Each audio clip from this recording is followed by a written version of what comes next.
A service of KIBMradio.com, the Internet's home for an all old-time radio.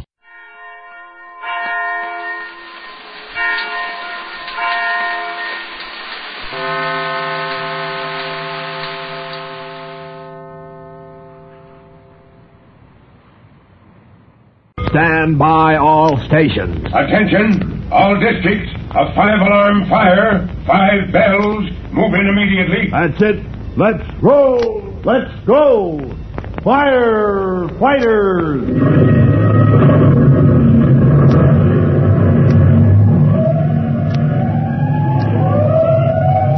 Presenting Firefighters, the true-to-life story of our unsung heroes who stand ready to ride by day or night against our most murderous enemy, the demon of fire.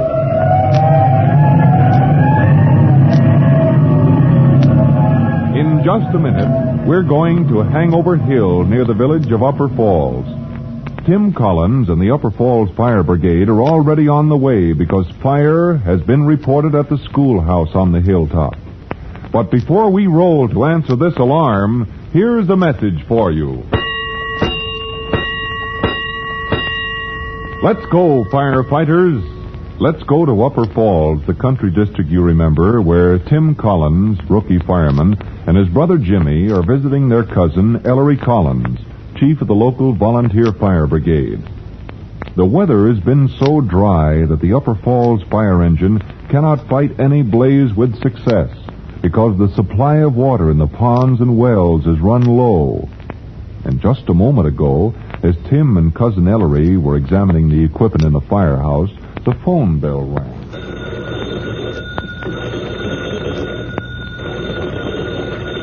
Tim, that's the alarm. The phone operator. She calls us when fire is reported. Oh, I'll take it, Ellery. Upper Falls Fire Brigade. What's your trouble? Schoolhouse. What? Fire in the schoolhouse on Hangover Hill. What? Right, I've got it. Schoolhouse, Tim? Why, the school's closed this week. Nobody ought to be up there. Well, the phone operator says there's smoke coming out through the roof. Start the siren, Tim. Push that big red button. Huh? There, beside the phone. Oh, this button? Yes. Oh, good grief. What's that, Ellery? That's our call for the fire brigade. Oh. That fetches the boys in from all over the district. Well, here's the first of them now. Tyler Bedlow, chances are. He's the driver and has a shop right next door. Hey, who's there? That you, Chief? Yeah, it's me, Ty. Start that engine. Tim, you climb up on that back step to the rear. Right, Chief. You going to wait for the boys, Ellery? They can catch us up on the road. This is one fire when we're going to get there on time. As the siren on the roof of the firehouse roars its warning, volunteer firemen all over the district drop whatever they're doing, wherever they are, check with the phone operator for the location of the fire, and at their best speed in every type of conveyance, close in on the schoolhouse at the crest of Hangover Hill. As the engine begins the long ascent, Tim Collins works his way forward through the body of the pumper until he can shout to his cousin. Ellery, what's the layout up at the school? Just a little one-room schoolhouse, all wood. If she gets going, we'll never save her. What's your water supply? There ain't no supply, huh? There's a well, Tim, but she's gone dry, chances are. Won't find more than a few gallons till we find that. Well, now you see what we're up against? Yeah. No water closer than those backpacks you're kneeling on back there, Tim. So Tim turns his attention to the backpacks in the bed of the engine body, against which his knees are braced. Each is a big container filled with water, fitted with shoulder straps and a short length of hose.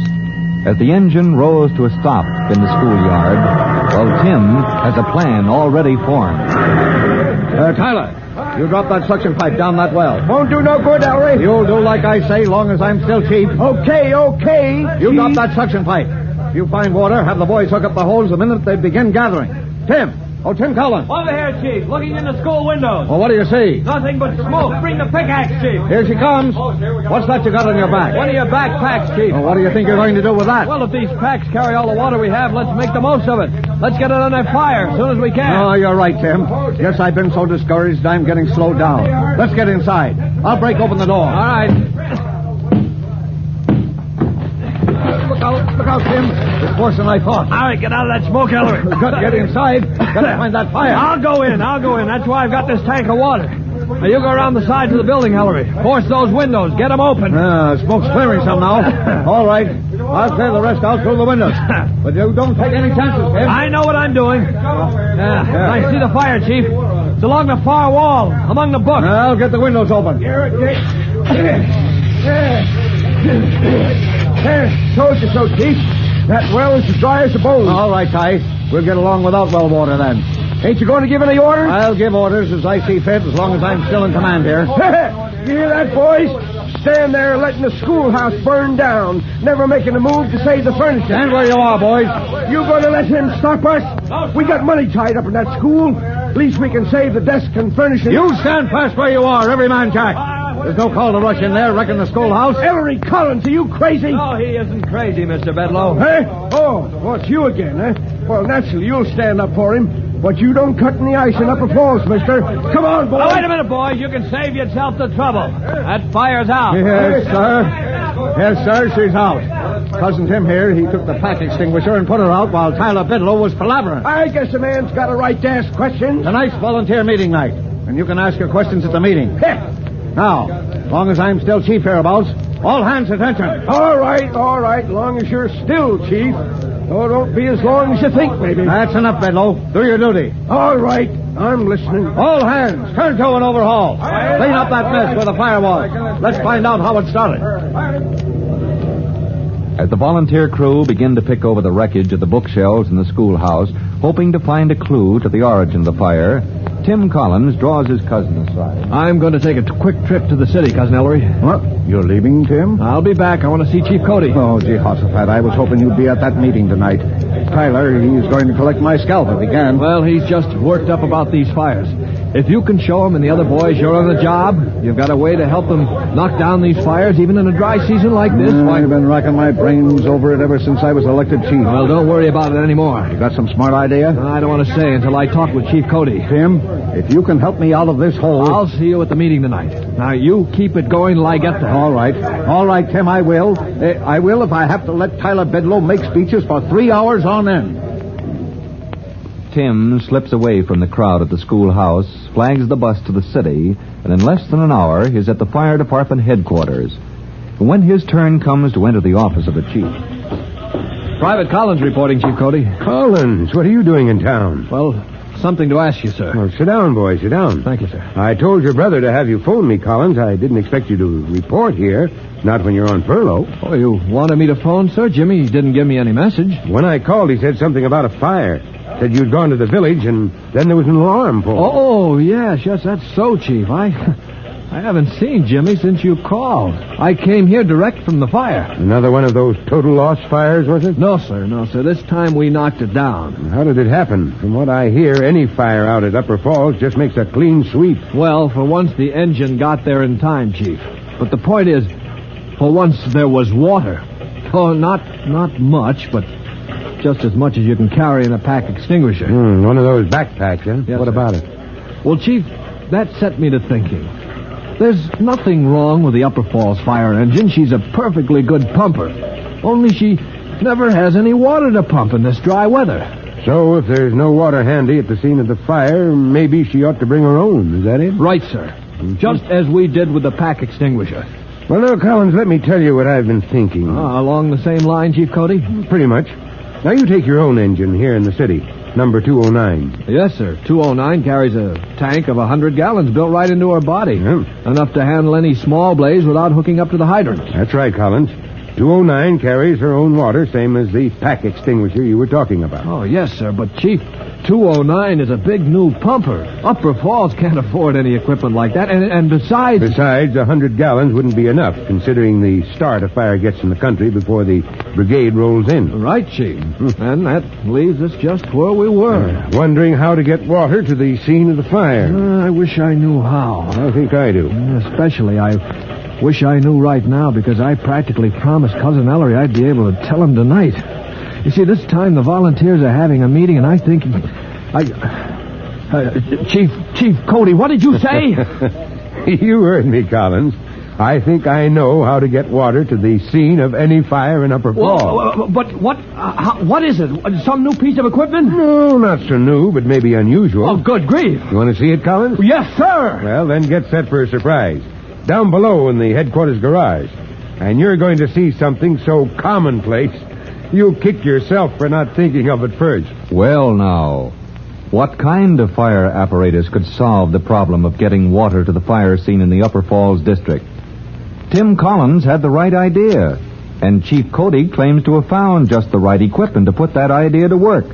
And just in time, perhaps, to save Cousin Ellery from losing his post of distinction as chief of the Volunteer Fire Brigade. For Chief Cody's answer to the problem, listen to our next true-to-life episode of The Firefighters. In just a moment, Chief Bob Cody will tell you, boys and girls, how you can help the firefighters in your own town.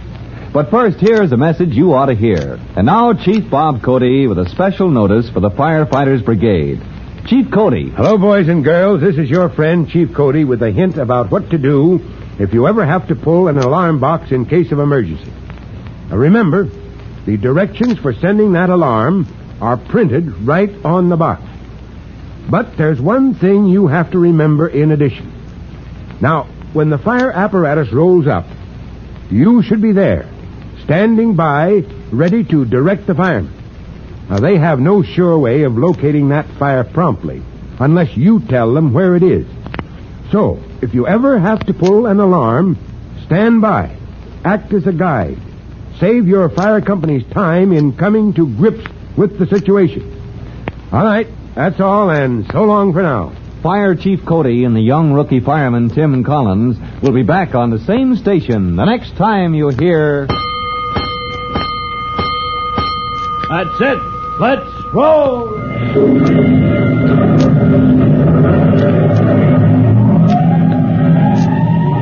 Let's go, Firefighters! Ladies and gentlemen, the secret word tonight is heart. H-E-A-R-T. And Groucho, in just a few minutes, there'll be big news about America's most exciting new car, the DeSoto Fire Dome 8. Oh, really? You bet your life.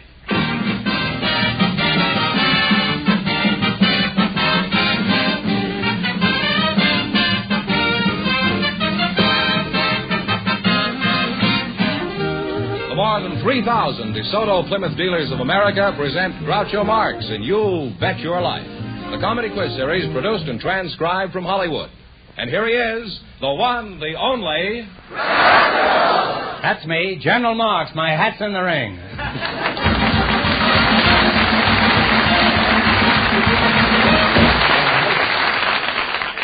Well, here I am again, George, with $2,000 for one of our couples. Oh, Groucho, we invited some taxi cab drivers to the program tonight, and just before we went on the air, our studio audience selected Mr. Vernon Brown. His partner is a young lady with an interesting occupation, Miss Betty Farrell. Folks, come in here and meet Groucho Marx. Well, welcome for the DeSoto Plymouth dealers. And don't forget, in just a few minutes, we'll all hear about America's most exciting new car, the DeSoto Fire Dome 8. Remember that name, Fire Dome 8. Now, if you say the secret word, you divide $100. It's a common word, something you always have with you. Miss Betty Farrell and Mr. Vernon Brown, a likely-looking duo, especially Betty. Where are you from, Betty? Originally from Clarksburg, West Virginia. And you're a cab driver? Yes, sir. Where are you from? 31st and Main Street, Los Angeles. That's a nice city out there, too. You're shaking a little. Is your meter running, or...? I'm on waiting time. Are you married, Vernon? Yes, sir. You are, huh? How'd you meet your wife? Oh, I met her at a USO dance when I was in the service. You were in the service? Yes, sir. What branch were you in? I was in the Air Sea Rescue in the Army Air Force. Mm-hmm. How old are you, Betty? 29. 29? Well, I thought you were about 19. Thank you very much. Are you sure you're 29? Oh, I wouldn't lie to you. Well, that's besides the point. How do you know you're 29? Well, it says so on my birth certificate. Let's see it. Oh, I don't have it with me. Could I see it some other time? Uh-huh. There's all kinds of ways, you know. You just don't have to ask for a phone number. Birth certificate, driving license, anything. Draft card. Are you married? No. Oh, there's good news tonight. Just call me Gabriel Marx, huh? Now, what shall I call you, Vernon? Cabby, Hacky, or just, hey, you? Oh, just Brownie. brownie, eh? A pretty big brownie, I should say. Who do you drive for? A yellow cab of Los Angeles. Oh. I should think you'd be driving a brown cab and your name would be Yellow. How long have you been a cab jockey? Oh, over a period of 20 years. Mm-hmm. Where do you drive this hack? All over Southern California. Really? Have you tried driving it up the Los Angeles River? Suppose I was down in San Diego. Now, would you drive down there and pick me up? We're not allowed to pick up loads outside the city.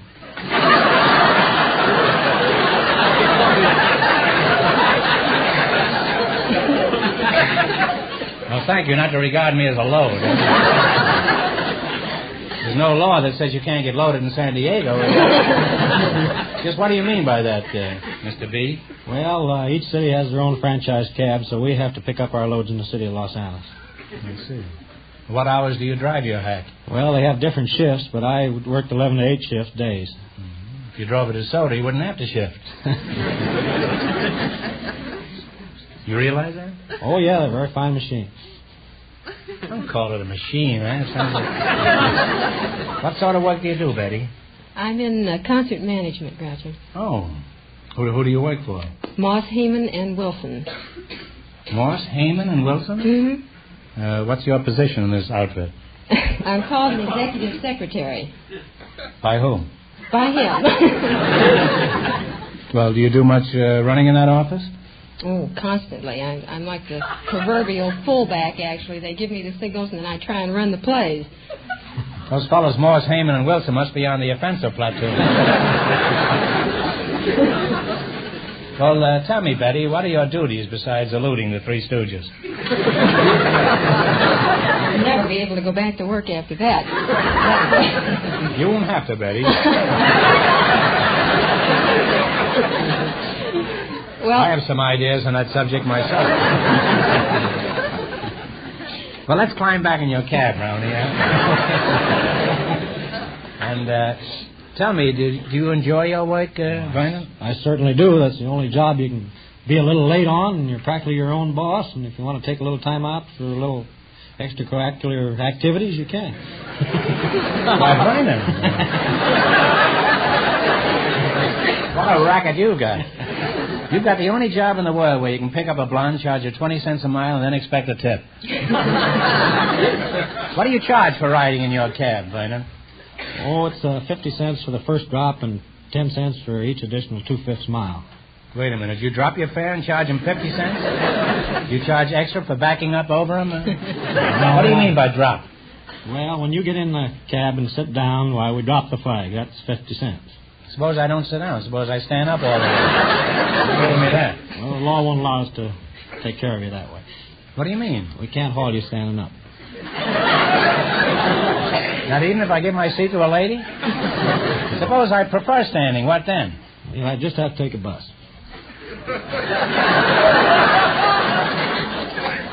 I was going to give you a big tip, but now I won't. That crack just cost you a nickel, old boy. Well, you're a charming couple, and I've enjoyed this little chat. It's been most restful. Oh, thank you. Now, in just 1 minute, you're going to play You Bet Your Life for a chance at the $2,000 question. Right now, I want you to listen carefully to this. It's the big DeSoto announcement we've all been waiting for.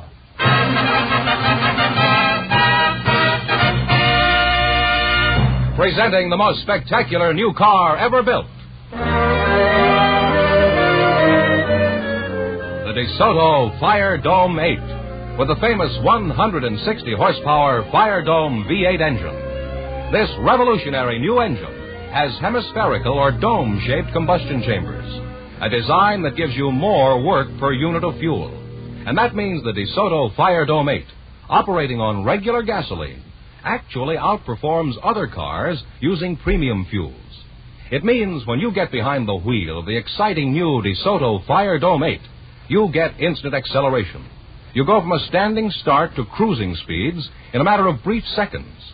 And at any speed range, you have reserve power. Power to spare should you need it. Yes, friends, the new DeSoto Fire Dome 8 has power written all over it. So tomorrow, go to your DeSoto Plymouth dealer and see the new 160 horsepower DeSoto Fire Dome 8.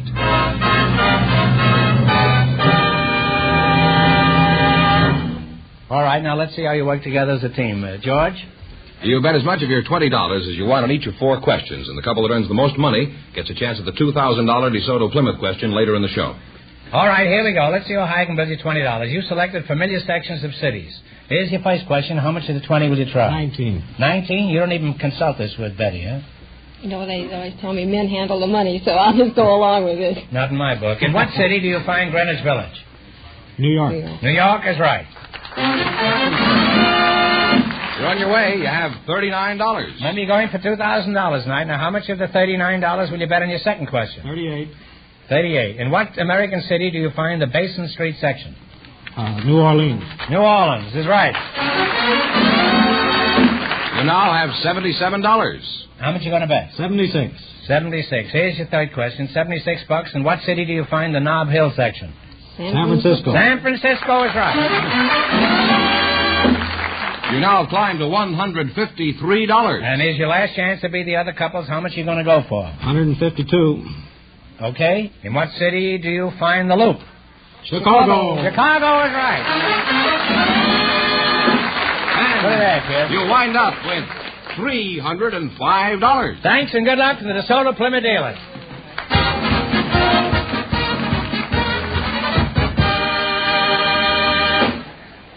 A man from a hardware store and a housewife were chosen, Groucho, just before we went on the air. And here they are. Mrs. Enriqueta Vasio and Mr. Peter Lang. Come in here and meet Groucho Marx. Welcome to You Bet Your Life. Say the secret word and divide $100. It's a common word, something you always have with you. Let's see now. Enriqueta Vasio? Enriqueta Vasio. Vasio and Peter Lang. And Mrs. Enrique... how do you pronounce it? Enriqueta. Enriqueta Vasio, huh? Well, if you want to call it that way. I can see I'm going to have trouble. What does your husband call you? He calls me Mujercita. And what do you call him? Corazoncito. And after that, I suppose you start slugging each other. What is that in English? Mujercita means little lady. Oh, well, you're a little lady, all right. And corazoncito means little heart. Oh.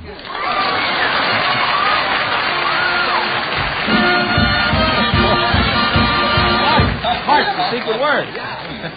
You said heart, that's the secret word, so here's 50 smackers for you and 50 pesos for you.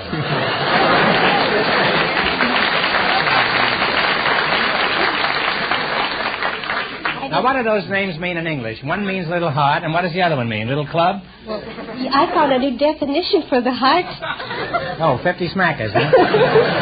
How many pesos is that? Pesos? You're good in mathematics? Just forget it, huh? Now, what do you want me to call you? I can't keep track of these, Enriqueta and Lazio. What do you want me to call you? Well, my friends call me Keta. Keta. I'll just call you Sam. That's simple. Where are you from, Keta? You mean at first?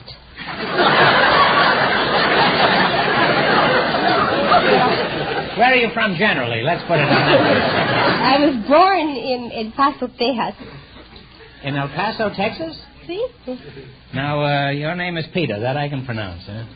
You're the hardware man, is that right? Where are you from, Pete? Salt Lake City, Utah. Oh. And how long have you been away from there? Oh, about 30 years. 30 years? 30 years. How old are you? 31. Did you come by cab? No, I was brought. Where do you work, Pete? I work in Beverly Hardware Company in Beverly Hills, Beverly's oldest store. Oh, is that so? I go in that store frequently, then. We appreciate your patronage. Oh, I'd go in anyway. Now, what do you carry in your store? Oh, probably 50,000 items. Name them. It'll take about a week, I think, to get them all. Well, I have plenty of time. Make it the first week in August, huh? Why do you have to carry so many items? Well, we have quite a number of things, and in those things we have different styles and sizes of the same thing. Mm-hmm, I see. Well, could you give us an example? Oh, sure. We take nails. We've got common nails, box nails, galvanized nails, finishing nails, roofing nails, flooring nails. Nails with big heads, little heads, and no heads How at all. do nails get big heads? I mean, the little nails tell them how pretty they are? Well, it's a hit on the head from the start that does it. Oh. Now, suppose I slunk into your store. Now, what are some of the things you try to sell me? Well, we've got locks and butts and catches and even a Hawaiian Wriggler. A what? A Hawaiian Wiggler. Hawaiian Wriggler? Wiggler? Right. Could you get me a Hawaiian Wiggler? About 108 pounds with blue eyes. Could you try? Yes, we'd probably furnish you with better bait than maybe you've been using. Well, that's certainly possible, huh? Now, Mrs. Vaccio, do you do anything besides housewifing? Yes, I work for the Youth Services for the Board of Education. Oh, really? Well, what do you do for the Board of Education? I teach arts and crafts to underprivileged children. Oh. Well, suppose I was one of your pupils. How would you go about teaching me something? Well, if you were a little girl, I would say, Maria, if you have an old skirt at home, bring it and I'll help you make an apron out of it. Yeah, that's my racket, old skirts. I didn't want it. What else do you do? Well, I also teach them how to sing and dance, Mexican folk dancing. And songs, the Linden songs also. Mm-hmm. Well, could you do something for us? Yes. I'll sing you an Indian in Tarascan language. You have to have music for this? No. Oh. Cheparin, cheparin, cheparin, cheparin, toma te koningone. Ai chiki vitiri, ai chiki matore ko wekan chupane. Korale churapetumale, ai, korale churapetumale. Ai chiki vitiri, ai chiki matore ko wekan chupane.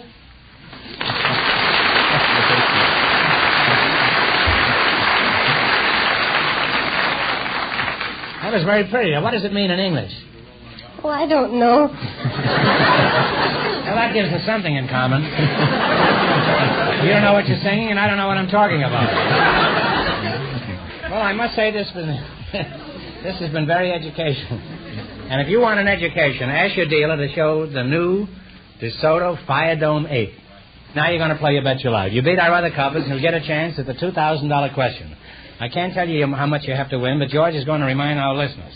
The taxicab driver and Betty Farrell won $305, and the secret word is still heart.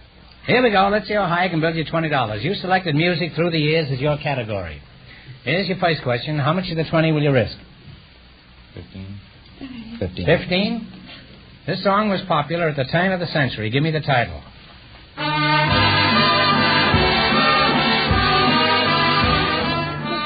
I wonder who's kissing her now is right. And on the way, you have $35. Now, how would you say that in Mexican? I wonder who's kissing her now. ¿Quién la estará besando? Isn't that cute? All I know is posse. Posse, gracia, and baracho.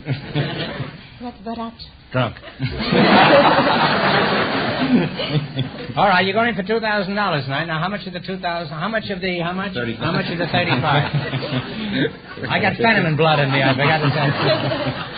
$34.50. You're going to bet $34.50? All right. This song was popular during the 20s. What's the name of it?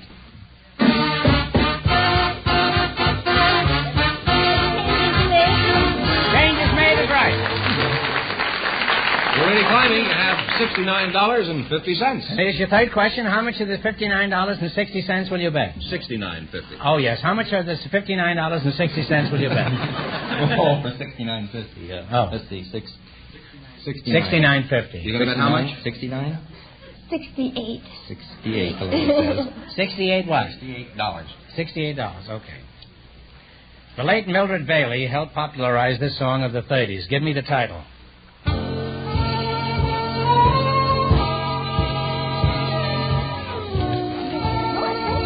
Old rocking chair has got you. And you have $137.50. And here's your last chance to beat the other couples. How much of the $137.50 will you risk? 135. All right. 135 smackers. This song is currently one of the nation's favorites. Okay, Jerry. Sam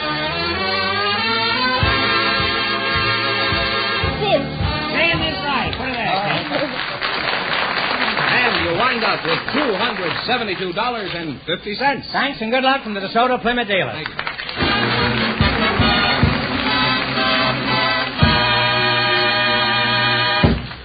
We invited some women who work for newspapers to the show tonight, and just before we went on the air, our studio audience selected Miss Glennis Reeson, and her partner is Mr. Henri Vallée, who has an interesting background, Groucho. And here they are. Folks, come on in and meet Groucho Marx. Welcome, kids, for the DeSoto Plymouth dealer. Say the secret word and divide $100. It's a common word, something you always have with you. Miss Glennis Reeson, is that right? Mrs. Glennis Reeson. Mrs. Glennis Reeson? Oh, That's right. I'm sorry to hear that. And Mr. Henri Vallée, eh? Yes, sir. Mrs. Reeson, huh? Mm-hmm. Oh, I hate to say that. What does your husband do? He's a student at the Los Angeles College of Optometry.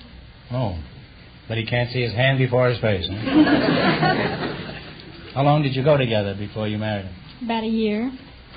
Mr. Valley, where are you from, Hank? Brussels, Belgium. Brussels, Belgium. Oh, from Belgium, huh? Yes. Oh, Belgian, Brussels sprout, eh? Is your wife from Brussels? No, she's Romanian. Oh. So am I. Every morning I'm Romanian in bed until around 9 o'clock. Where in Romania is she from? Bucharest. Oh, well, I Romanian in bed with my Bucharest. Henri, do they make jokes like that in Belgium? Oh, no, they don't make jokes like this anywhere where I have been.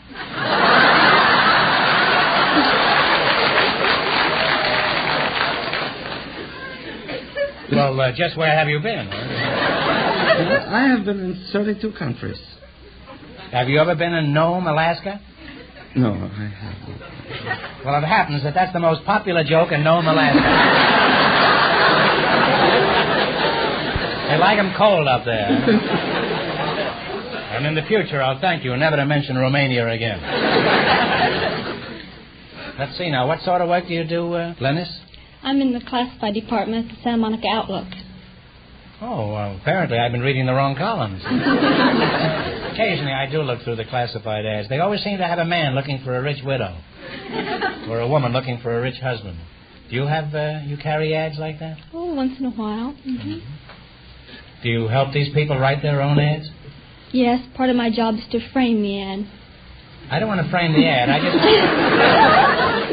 just want to frame the rich widow who runs the ad. Suppose I wanted to sell my house. Now, how would you frame the ad? Well, the average ad would read something like, lovely 8-room house, 3 bedrooms, 2 baths, enclosed yard with swimming pool, prominent actor, sacrifice, leaving town.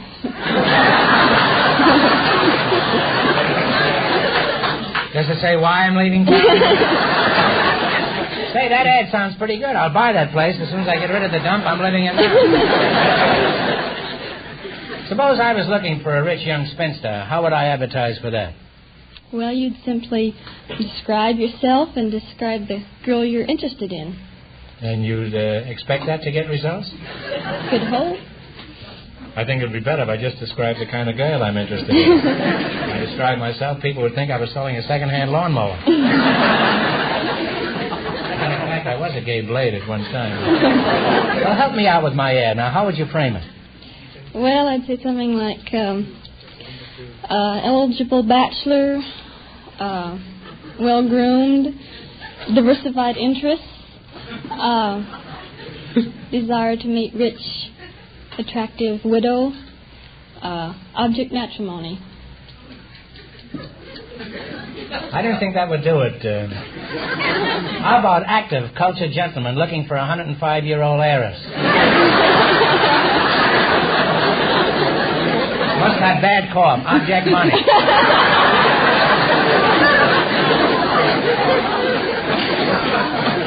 Henri, let's get back to you. Does your wife have any little Belgian pet names for you, like my little Belgian Harry? She calls me Puyo. No, I said pet names. Huey is a pet name? What does it mean? It's Romanian. It stands for little chicken. Means little chicken, right? It does, yeah. Any man who allows his wife to call him Pewee must be a henpecked. Imagine that joke in Romania. Why does a Pewee cross the street?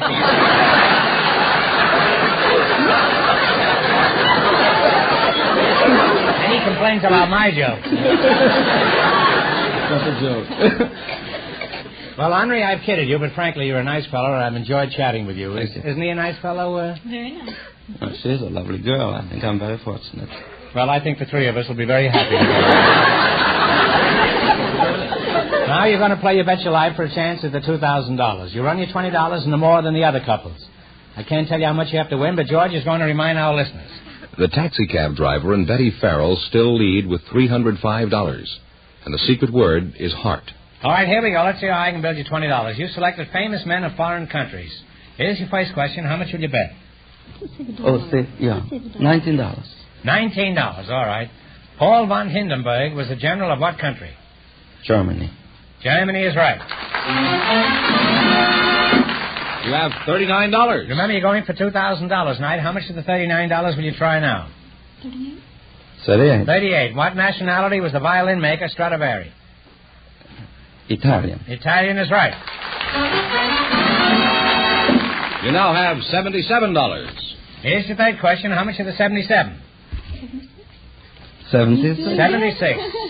Geoffrey Chaucer was a famous poet of what country? Chaucer. England. England is right. You climbed to $153. And here's your last chance to beat the other couples. How much of the 153? She said all. All of it? Okay. What nationality was the painter Goya? G-O-Y-A. Spanish. Spanish is right. And you wind up with $306. And that means that you, in just 1 minute, get the chance at the DeSoto Plymouth $2,000 question. Oh, forever. Thank you. Just a moment. You're the winning couple by $1. Yeah. Oh, really? Yes. Well, good.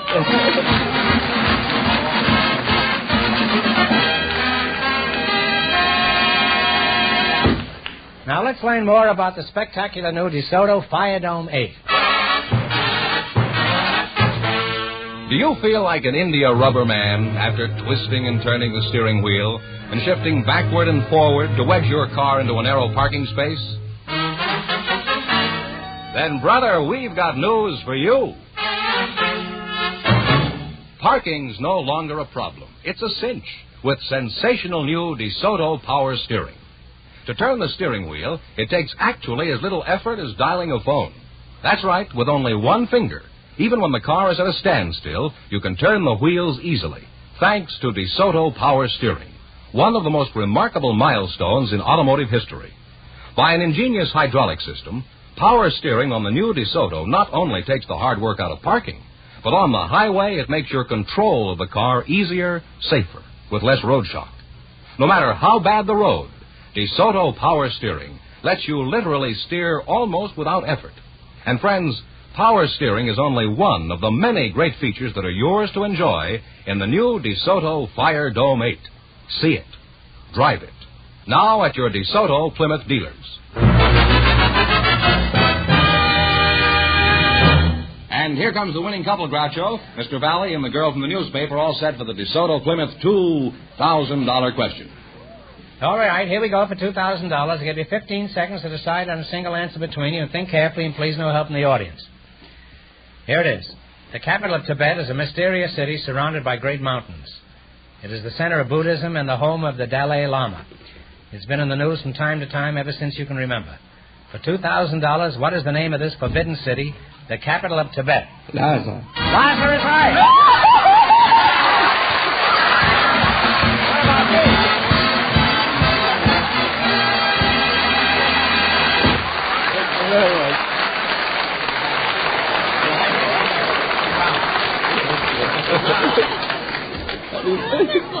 Well, you win $2,000 plus how much in the quiz, George? $306 in the quiz. That's $2,306. Congratulations from the more than 3,000 DeSoto Plymouth dealers from coast to coast. You bet your life.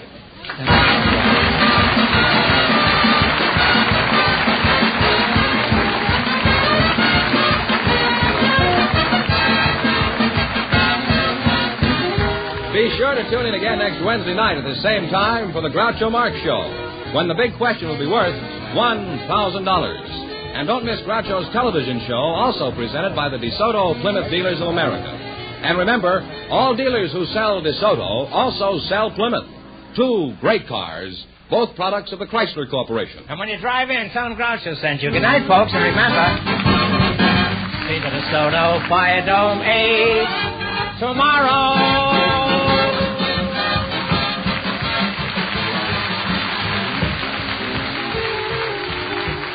Folks, here's a reminder from the National Safety Council. When you're walking, think for two, the driver and you. You Bet Your Life, transcribed from Hollywood, is produced by John Goodell, directed by Robert Dwan and Bernie Smith, music by Jerry Fielding. This is George Fenneman signing off for the more than 3,000 DeSoto Plymouth dealers from coast to coast.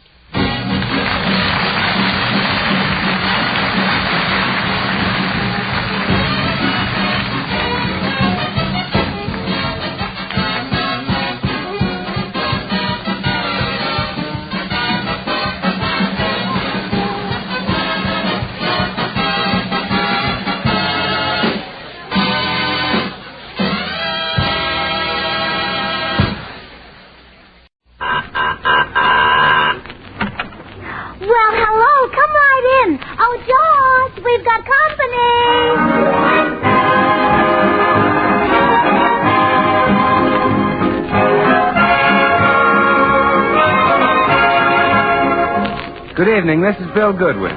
Speaking for Lever Brothers, makers of Swan, the new white floating soap that's pure as fine Castile. Well, it's Tuesday night again, time for another pleasant visit with George Burns and Gracie Allen, our guests Pat O'Brien, Jimmy Cash, Felix Mills and his orchestra, and the Swantette. Now meet the people who live in the Burns house, George and Gracie.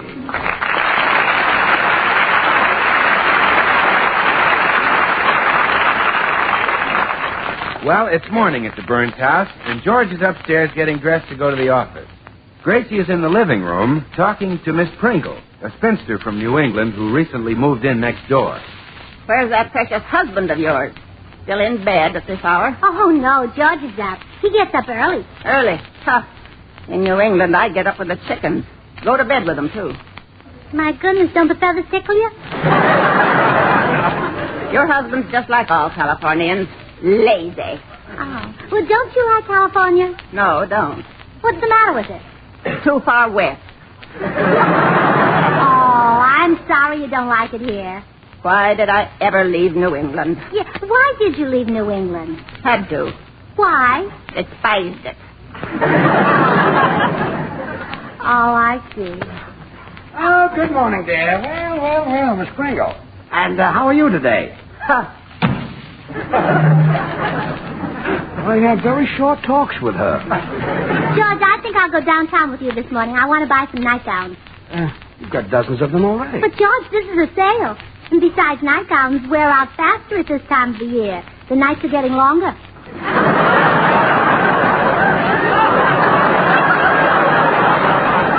Gracie, buying a nightgown you don't need is unpatriotic. You see, that's the kind of spending the government doesn't want us to do. The government? You mean President Roosevelt? That's right. President Roosevelt doesn't want you to buy a nightgown. Oh, George, he's never even seen me in a nightgown.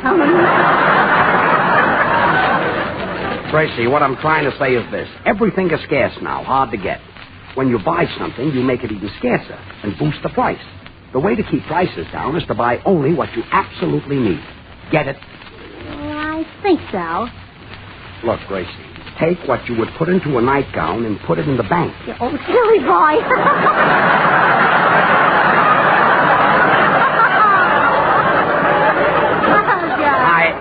Gracie, I mean the money. Put the money in the bank. Ah. Or better yet, put it to something that yields 3 times as much interest. War bonds. Oh, now I see. Well, thanks for explaining it, George. Oh, I guess I've married the smartest man in the whole world. Oh, I wouldn't say that. There are men smarter than me. Oh. Well, if you're going to pin me down. Anyway, don't change the subject. Instead of buying new things, we should make the old things last.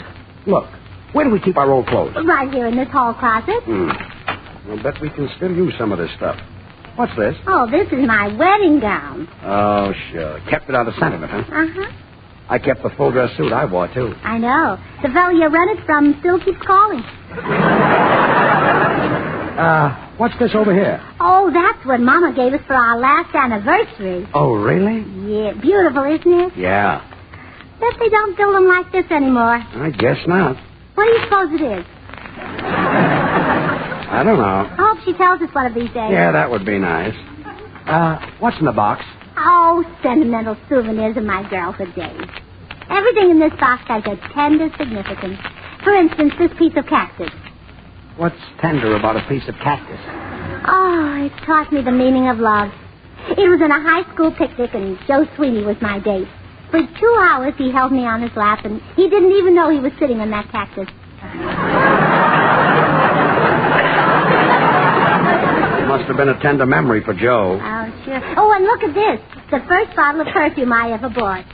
That was the turning point in my life. Really? Mm-hmm. Up to then, I've been trying to attract boys with bath salts. What's in that box? More souvenirs. Letters from boys. Pictures of boys. Presents from boys. Notes from boys. You were sort of boy crazy, weren't you? Well, all girls are at that age, George. It's normal and healthy, and I was even a little healthier than most of them. Sure. Oh, and look, here's a snapshot of a boy I really had a crush on. He was captain of the football team. He looks kind of familiar. What's his name? Pat O'Brien. Pat O'Brien? Is he the movie star? That's right. He's always in those pictures where the other fella gets the girl and he walks off alone in the sunset. Well, if you were such friends, how is it you never asked him over here? Well, I kind of thought you might be jealous of him. Oh, don't be silly. Why should I be jealous of your high school sweetheart? Well, because he went to high school. I see. But I'm glad I married a self-made man. When other women brag about their husbands, I just sit there and laugh. You do? Sure. Because I know that when my turn comes along to brag about you, they're going to laugh. I see. I like your looks, George. You have a face with character, an interesting face. And I'm proud when people take me for your daughter. Thanks, kid. Well, hi, people. Hello, Bill. What goes on? Oh, a little wartime economy. I'm going to make the old worn out things do for the duration. Well, that's good, Gracie. We're all fond of George.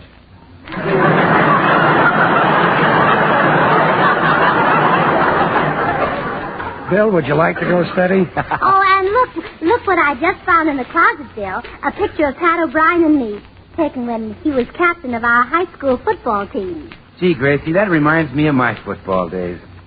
I'll never forget the big game. The crowd's yelling, "Come on, Bill! Come on, Bill!" And me racing down the field. The whole Notre Dame team chasing me. Well, did you make a touchdown, Bill? Oh, I didn't have the ball. They were after my swan soul. Oh, no. Well, sure. Swan's a real All-American, a 4-time winner. It's great for your complexion, perfect for bathing the baby, and solid suds for doing dishes and light laundry. Swan is 4 swell soaps in one. And you always played football with a bar of Swan in your pocket? Voted the cleanest player in the league.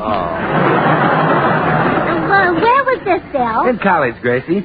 I worked my way through college, you see, waiting tables in a sorority house. Oh, did I have fun. There were some swell-looking dishes there. Well, didn't the sorority mother watch you? No, she'd be in the front room with the girls. Oh, where were you? In the kitchen washing the dishes. Oh, the swell-looking dishes. Sure, that's a picnic with Swan, the new white floating soap.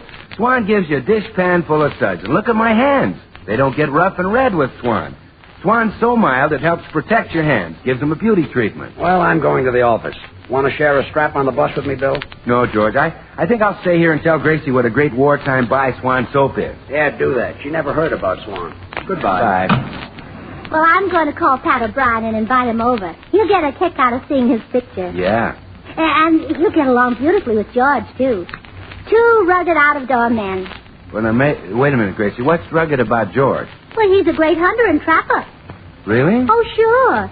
You know that big bearskin rug we have in the den? Yeah? Well, George traps the mouse to shoot a hole in it. So fooling.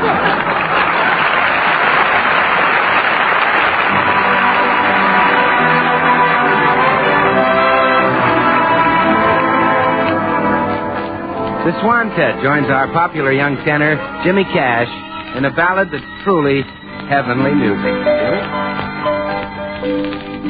I seem to hear heavenly music. Every time you're near, there's heavenly music. I look at you, and suddenly angel voices sing. Bells begin to ring as we soar higher and higher. Why is my heart blissfully swaying? That's because it hears violins playing. And if the things I read in your eyes are true, then you hear heavenly music.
It's now afternoon in the Burns home, and George is still at the office. Gracie phoned Pat O'Brien, and she's now in the living room awaiting his arrival. Coming. Well, here I am. Well, Pat O'Brien.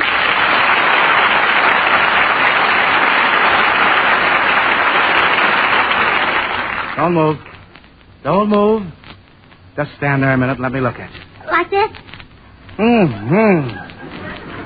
Oh, Gracie, you haven't changed a bit. You're just as beautiful as ever. And you've only seen one side of me. Should I turn around? No, I'm convinced. Oh, your eyes still have the sparkle of the lakes of Killarney. Aha, go along with your Blarney, Patrick O'Brien, huh? Don't be after calling it Blarney. It isn't the way of an O'Brien to flatter every woman he meets. Isn't? Sure it isn't. Tisn't. I'm telling the truth. She's the prettiest girl you are that I've ever set my eyes upon. Tis? Sure and tis. Tisn't. Tis. Tisn't. All right, then, tisn't. Tis too. Oh, gee, Gracie. Things might have been different with us if you hadn't married that juggler. Oh, George isn't a juggler. He's a comedian. Hello, dear. Oh, it's George. George, this is Pat O'Brien. Pleasure to meet you, Pat. Thanks, George. Well, how's the juggling game? Juggling? No, Pat thought you were a juggler. Oh, no, I'm not a juggler. Say, Gracie, speaking of your husband juggling, remember Jughead Bodkin? I'm not a juggler. Oh, sure. Good old Jughead. He was the great big fella, wasn't he? No, that was Fatso Finnegan. Oh, that's right. Good old Fatso. Whatever became of him? Well, he married Jughead Bodkin's sister. Oh, really? Wasn't she a swell-looking girl by name of Annie? No, you're thinking of Annie O'Toole, who married Spud Murphy. Oh, yeah. Yeah. Good old Spud. He was a short, stocky fellow with a mole. No, that was Knuckles Dugan. Look, he married Fatso Finnegan's sister Rosie. You know, cute little bow-legged girl. No, you're thinking of Michael Mayer's sister Fanny, who married Tim McGonagall. Oh, that's right. Good old Tim. Look, folks. Wasn't he the stout boy with the buckskin? No, that was Fatso Finnegan. Oh, sure, good old Fatso. Whatever became of him? Oh, he married Jughead Bodkin's sister. Oh. Folks, my name is Burns. What? George Burns. I'm engaged to Fatso Finnegan. Oh, my goodness, Pat. I'm afraid we're leaving George out of the conversation. Oh, so we are. Well, Well, Burns, how's the juggling game? I'm not a juggler. No, George is a comedian. Nobody can tell a joke like he can. Thanks, dear. George, tell Pat the joke about the moron who went through the screen door and strained himself.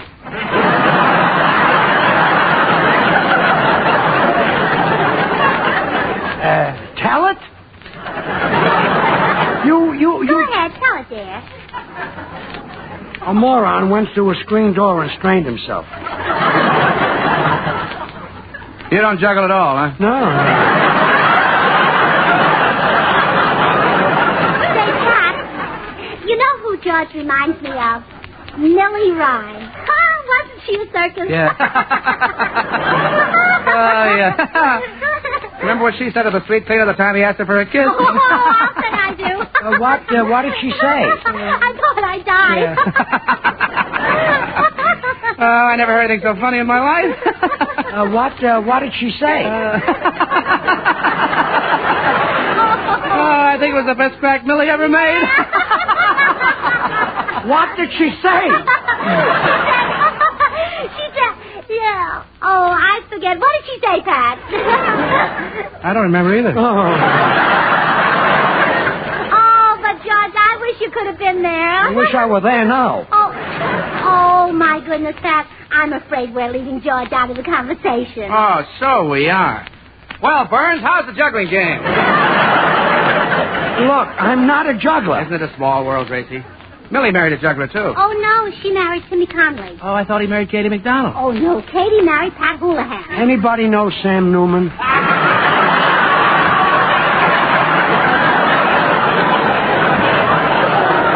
Pat Houlihan, you say, Gracie? Yes. Don't you remember Pat Houlihan? Oh, sure, I remember him. Well, today he's an alderman. No. Yes. Look, folks. And remember Tommy Fitzpatrick? Oh, of course I remember him. Well, he's a police captain now. No. Yes. Look, folks. And remember Frank Casey? Frank Casey? No, I don't. Wait a minute. I remember Frank Casey. You introduced me to him once. What about him? Nothing ever happened to him. Oh. Oh, Pat. Oh, I'm afraid we're leaving George out of the conversation. Oh, so we are. Well, Burns, how's the juggling game? Fine. Juggling game is fine. How would you folks like some ginger ale? Say, that reminds me, Gracie. Whatever became of Ginger O'Connor? I couldn't have picked root beer. Ginger married a man named Sam Root who runs a beer hall. Nothing would have helped me. Say, Gracie, I'm afraid we're leaving your husband out of the conversation. Oh, so we are. Well, Burns, how's the juggling game? I gave it up. I'm a magician now. I also have a dog act and I sing. Say, I think I'll sing right now. Well, George, if you sing, we won't be able to talk. I will now sing 15 or 20 songs. Gracie, sit down at the piano. I'll start with Ain't Misbehavin'. Oh, good. This is one of his best cats.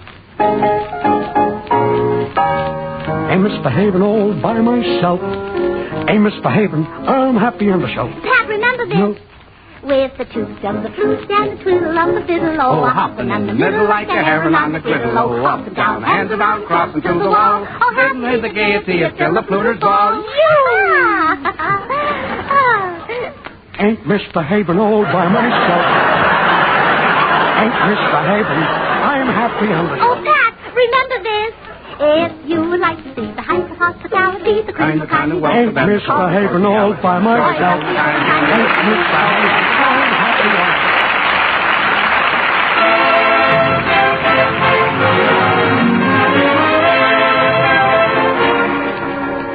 Time for Felix Mills and his orchestra. Tonight, Felix and his muse take to the pipes the flow of all things on the Swan Show, Bubbles.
Well, George and Gracie and Pat O'Brien are still sitting around the living room. And at last, the topic of conversation has changed. No more talk about Jughead Bodkin, Fatso Finnegan, or Spud Murphy. Pat, do you remember Muscles Malone?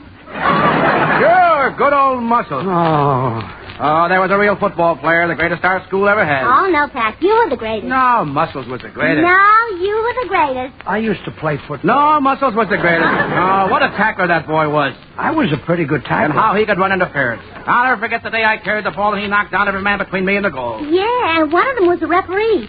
Tell me, why did he knock him down? Oh, Muscles didn't trust anybody. Oh, good old Muscles. I blew up a bank today. Yeah, good old Muscles.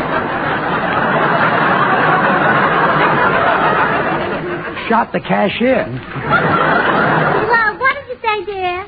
Killed a man and blew up a bank. Oh, that's nice. You know, Pat, I'll bet Muscles was even a better football player than Jack Dempsey. Oh, sure, even better than Babe Ruth. Oh, how could you compare him to a girl? I'll answer Oh, it. now, let me go, dear. I don't want to interrupt your conversation with Pat. Never mind, we're almost talked out.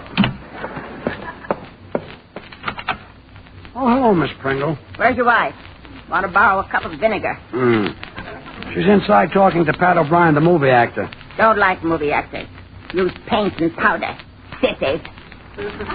Oh, hate actors, huh? I'd like to tell him a thing or two. He wouldn't stay around me long. Well, come right in.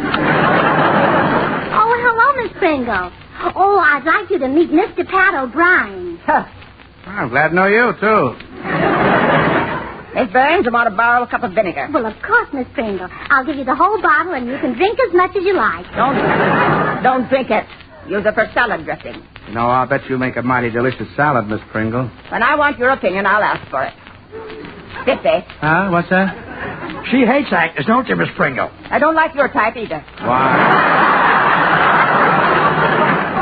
Why, Miss Pringle, you're pretty enough to be an actress yourself. Fiddlestick. Honestly, you've got the face and figure of a Hollywood glamour girl. Ha! Well, you ought to go around in a sweater. Oh, Pat, why don't you stop? Now, you keep out of this. What were you saying, Patrick, dear? Miss Pringle, the vinegar is in the kitchen. Goodbye. Say, Pat, doesn't she remind you of Maggie Malone? Yeah, Muscles' Aunt Maggie. She married Danny Hogan. No, she married Leo Fitzgerald. Would you people like to see a card trick? Oh, my goodness, Pat, I'm afraid we're leaving George out of the conversation. Oh, so we are. Well, Burns... The juggling game is fine. Here, take a card. I'll go. Hi, George. Just a minute, Bill. Do you know any Irish people in San Francisco? No. Ever play football with a character named Muscles Malone? No. Okay, you can come in. What's up, George? Well, for 3 hours, I've been listening to Gracie and Pat O'Brien talk about old times. I can't get a word in. Oh, kind of boring, huh? Boring. Bill, I would throw Pat O'Brien right out on his ear if I weren't such a gentleman. You mean such an old gentleman. Anyway, you get the idea. Well, listen, George, why not give them a dose of their own medicine?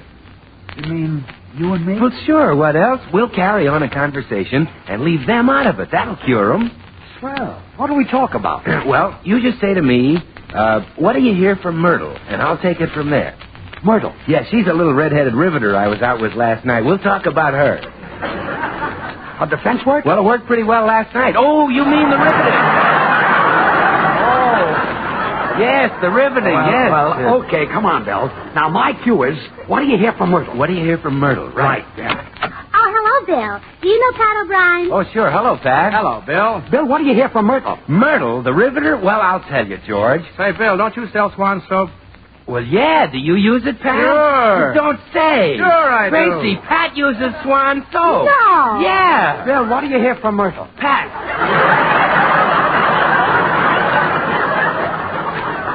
Did you know that Swan is 4 pure soaps in one? No. Did you, Gracie? Oh, sure. Oh, sure. It's soap for your dishes, light laundry, bathing the baby, or for your hands and face. 4 swell soaps in one. Pure as fine Castiles, too. Bill, what do you hear from Myrtle? Bill, tell Pat how great Swan is for bathing the baby. Oh, and lots of doctors recommend Swan for the baby. Myrtle, hurt something? You see, Swan is so mild, so gentle, that it's kind even to a baby's tender skin, so it must be great for your skin, huh, Pat? Sure, and I've got a skin just like a baby. What do you hear from Myrtle? From Myrtle, you know the river. Say, Pat.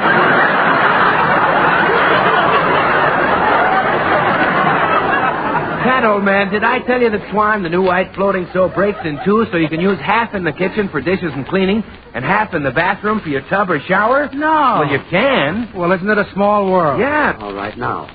What do you hear from Myrtle? Oh, Myrtle. Yeah. Well, Say, Bill, is that Myrtle Kelly? Well, yes. Do you know her, Pat? Sure, I Don't do. say. Sure. Gracie, Pat knows Myrtle Kelly. No. Yes. Ouch, Myrtle. Sure. Benedict Arnold. Pat, remember Benny Arnold, the football player? Oh, sure. Sure, he coached the last year muscle gun interference for me. Look, would you people like to play gin rummy? Gracie, speaking of rummy, Muscle's old man certainly was one. Yeah, I never met him, but I stepped over him lots of times. Would you people like to play a little? I'll go. Good morning, Mr. Burns. Oh, hello, Mr. Postman. Is something disturbing your tranquility, Mr. Burns? Yeah, my wife was in there talking to a guy about their old school days, and I can't get a word in edgewise. Oh, yes, that can become quite disgusting. When my wife does it, I remonstrate with her. Remonstrate? Yes, you know, slugger. Look, Postman, do you play gin rummy? Oh, yes. Well, come on in. We'll play cards and ignore them. All right. Well, hello, Mr. Postman. Good evening, Mrs. Why, Pat O'Brien. Muscles Malone. No.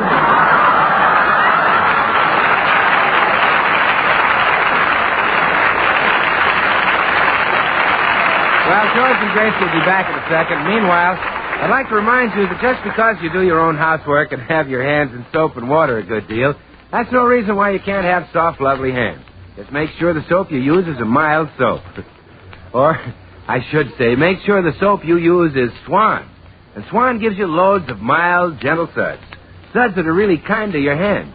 Swan is pure as fine Castiles. Try Swan. It's a great buy anytime, and even greater buy in wartime. Well, here they are again. America's happiest Mr. and Mrs. George and Gracie. Oh, we're a little late, ladies and gentlemen. Good night. Thank you, Gracie.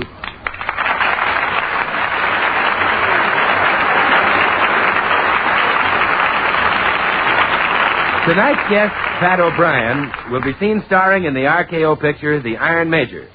The makers of Swan, the new white floating soap, join George and Gracie in inviting you to tune in to your CBS station again next week, same time, when we'll have as our guest, Hedy Lamarr. And the following week, Jack Benny.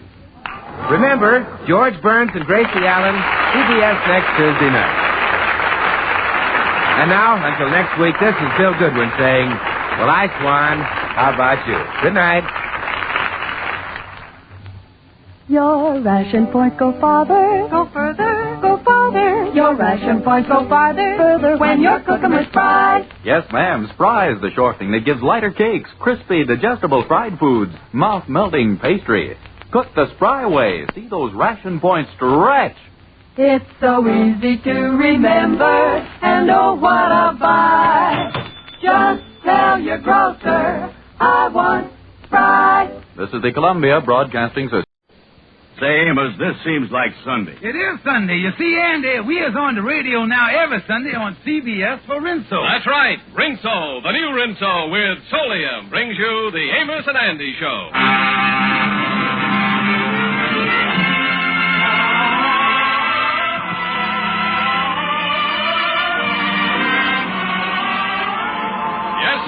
Rinso, the soap that contains Solium, the sunlight ingredient, brings you a full half hour of entertainment with Lou Lubin, Eddie Green, Ernestine Wade, Jeff Alexander's orchestra and chorus, and radio's all-time favorite, Amos and Andy.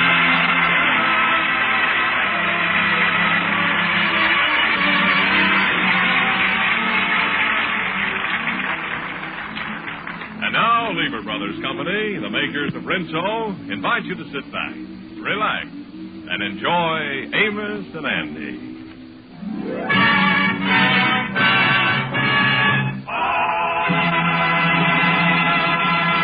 It's noon in the Kingfish's home, and the Kingfish has just finished his noonday meal.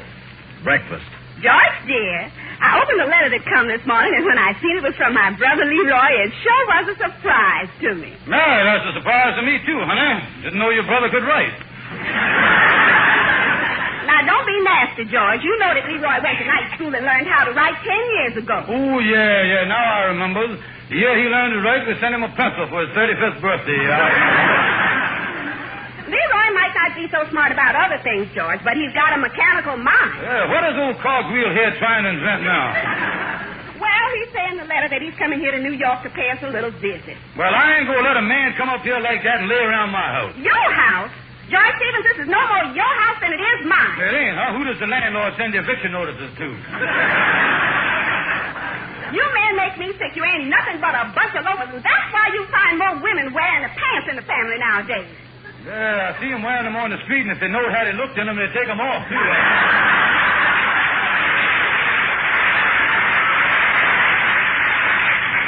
Well, anyhow, Leroy's coming up here to visit us, and he's got to have a roof over his head. Yeah, well, why has he got to have our roof? How about me finding him a room someplace else? Well, how you going to do it with the housing shortage? I ain't going to let no housing shortage stop an emergency like this.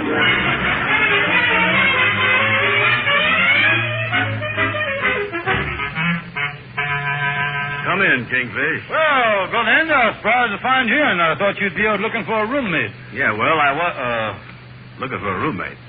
Well, don't tell me you ain't heard about the new law that Congress just amended the Constitution with. It was just flashed all over the United States. No, I didn't hear about that. And I was listening to my portable radio, too. Oh, well, no wonder you didn't hear such a big law. They didn't broadcast it over the small radio. Yeah, I got to get rid of this little radio and get me a big camisole model. Yeah. What kind of law is it, Kingfish? Well, it's known as the National Double-Up Housing Act. The National Double-Up Housing Act? Yeah, they signed it in Congress and ricocheted over to the House of Representatives. President Truman signed the filibuster at 11 o'clock and become a law, yeah. Yeah, well, tell me this. What does this new law mean? Well, it simply means this, ain't it? That from now on, nobody won't be allowed to live alone. Oh, it's a stringent law.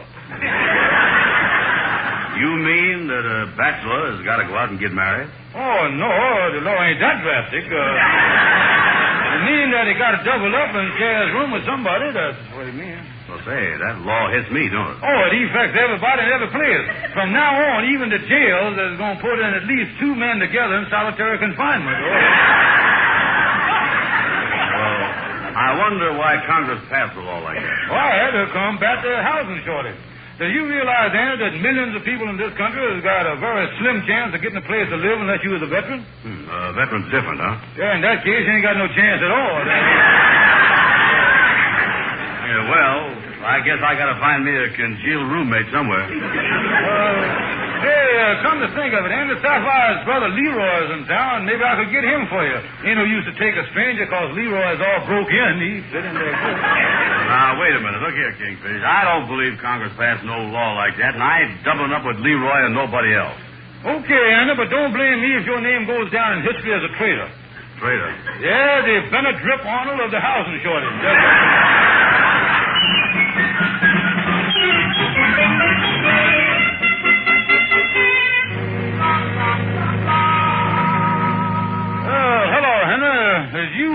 By any chance got an extra room over at your house? No, Kingfish, we haven't. We'd like to have an extra room, but our apartment is so small we've got no place to put it. Well, Henry, old mechanical-minded Leroy, that awful-looking brother-in-law of mine, is coming to town and looks like he's going to start sponging off me. Yes, well, I've got a brother-in-law like that, too. In fact, we are so ashamed of him that when our society friends call on us, we put a chauffeur's cap on him and make him sit in the car. Yeah. I didn't know you had a car. I ain't, but my brother-in-law has. Yeah, well, I gotta get my brother-in-law a nice room, nicely located. Well, what you mean, nicely located? That would be about 75 miles from my house is what it is. Well, Kingfish, come in, Lightning. Yes, what's on your mind, Lightning? I got another here from your brother, Kingfish, Leroy Hancock. It was sent to the lodge hall, KIU. Well, thank you, Layman. Say, maybe Lightning can help you, Kingfish. Yeah, say, by the way, Layman, over where you live, does you and your wife use the whole place? I know, we only use half of it. Oh, good. Half of it's empty, huh? I know, the landlord keeps his truck in the other half. Well, that won't work, Kingfish. Well, I'll whiz on back to the lodge hall. See you later. Letter addressed to my brother-in-law. Wonder what's in it. Henry, do you think there's anything wrong if I open it? I think it would be highly unethical. Good, then I was in the clear. Let's open the thing. Yes, I'm very anxious to know myself. Go ahead. Well, this letter is from the Collins Lock Company. Listen to this. Mr. Leroy Hancock, dear sir, we received the plans of the lock you invented, and we are vitally interested. If it does all you claim the lock will do, we would like to buy it. Please contact us. Signed the Collins Lock Company. Look at it, right here in New York City. Say, Kingfish, they might pay several $1,000s for this. Too bad you don't own the patents on this invention. Yeah, it is, ain't it? Anyway, let's wait till tomorrow and see who owns the patents. How are you going to do it? Well, my wife told me that Leroy spent $50 working on his latest invention, and this is it. Now, if I raise $50, I'll buy the lock outright from my brother-in-law. So I'm going out now, raise some money, even if I got to sell my best friend some stock or something. Well, Kingfish, you got to have luck with you. Well, this morning I found a horseshoe, Henry, and I'm getting up my rabbit's foot now. You think things are going to help you? Oh, sure it will. Listen, Henry, I believe in wishing well, and I also believe in a lot of things the daisy tell. I believe that a four-leaf clover brings lots of love, lots of joy, lots of happiness. I believe those things, and when it's Christmas, I believe in Santa Claus. Why do I believe? I guess that I believe because I do believe. I believe that dreams come true. If you wish for the dream by wishing well, don't tell the wish or you break the spell. It may sound naive, but that's what I believe. And when it's Christmas, I believe in Santa Claus. Say, why do I believe?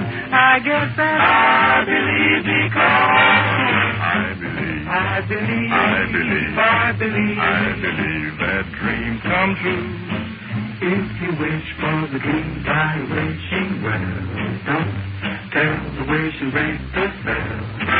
It may sound naive, but that's what I believe. That's just what I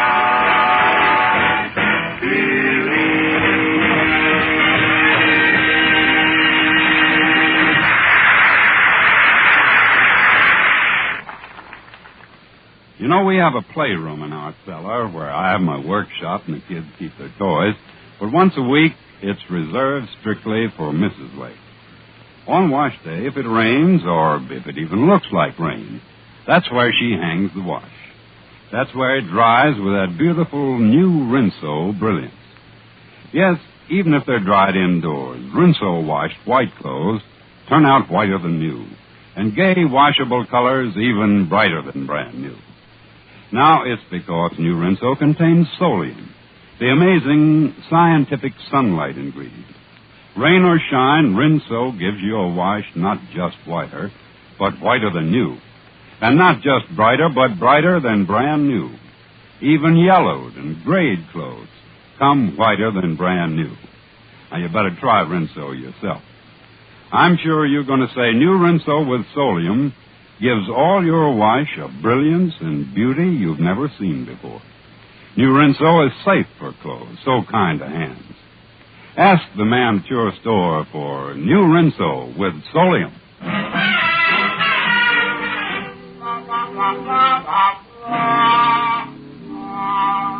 Well, hello there, Andy. Come in. Why'd you send for me? Well, I wanted you to come over here so I could tell you not to hang around here no more, so get on out. Well, what's the matter? Well, anybody as busy as I is, I ain't got time to do nothing but tend to business. Being a stockbroker now takes up all my time. Now, here's $2 dividend for the one share you got. Here, take this. Yeah, well, thank you. I ain't got no stock. Oh, you didn't buy none, huh? Oh, give me my money back. Everybody done bought the stuff around here. I handed those money right and left. I thought you had some. Well, what is it? What is it? I raised money to buy a lot company, and the stock is even paying dividends before I get the company. Well, listen here. If I buy some of this stock, what do I get out of it? Oh, the stock pays 10% per annum. What's an annum? What's an annum? Yeah. I see I'm going to explain everything to you in An annum, my boy, is dividend time. But when is annum? Well, according to the calendar, there's 5 seasons in the year. Summer, fall, winter, spring, and annum.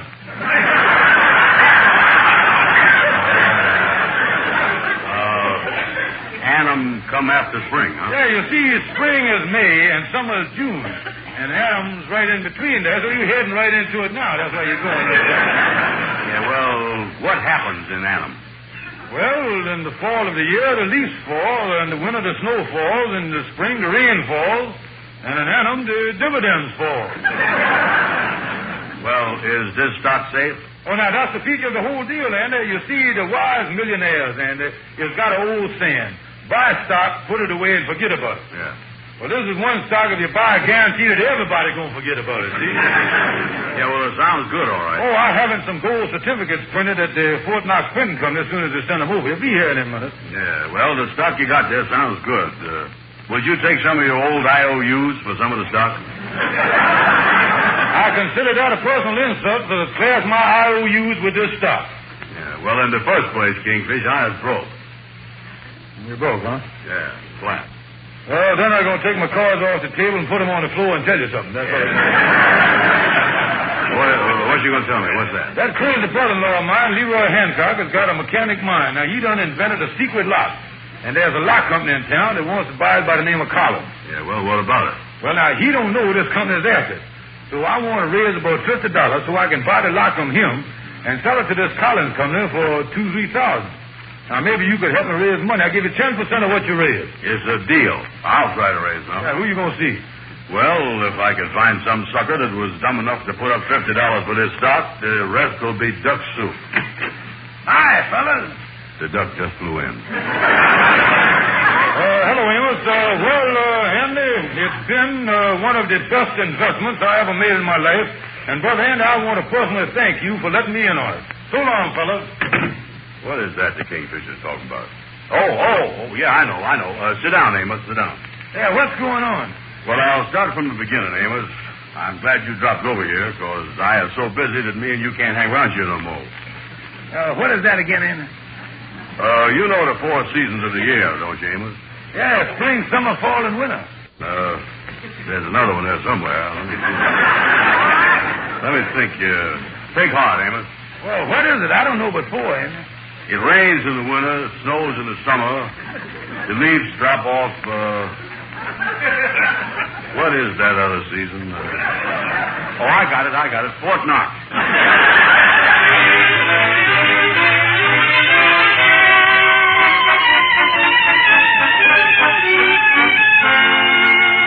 Kingfish, how'd you raise the money? Did you sell some stock? No, I ain't gonna tell you what. My wife was out of town for a few days, so I took a piece of furniture, a stool that we had at home, over to the pawn shop and borrowed $50 on it. The man let you have $50 on a stool? Well, I took the piano along, too. He wanted to hold it. Well, what is we going to tell your brother-in-law when he gets here? Well, we got to scare the pants off of him. Tell him that the patent is to infringe on another one. Well, here's your brother-in-law, Kingfish. Come in, Leroy. Hello there, boys. How's you? Leroy, glad you come over here. I just got a telephone call from a big law firm. Kendall, Brighton, Cronin, and Feversham over on Lennox Avenue. Did you ever hear of them? Yeah, I heard one of them. Which one? Lennox Avenue. No. There's plenty mad about this lock you done invented. Yeah, they say you got fringe on your lock. Now, tell me this. What has you done? You really took the patent that somebody else has done had. So you ain't got to worry now about where you're going to sleep now. You can go right to jail. Well, wait a minute now. I invented that lot, Brother George. Yeah, but a lot of inventors get in trouble. Yeah, look at the man that invented the steamboat. What's his name? Fulton Lewis Jr.?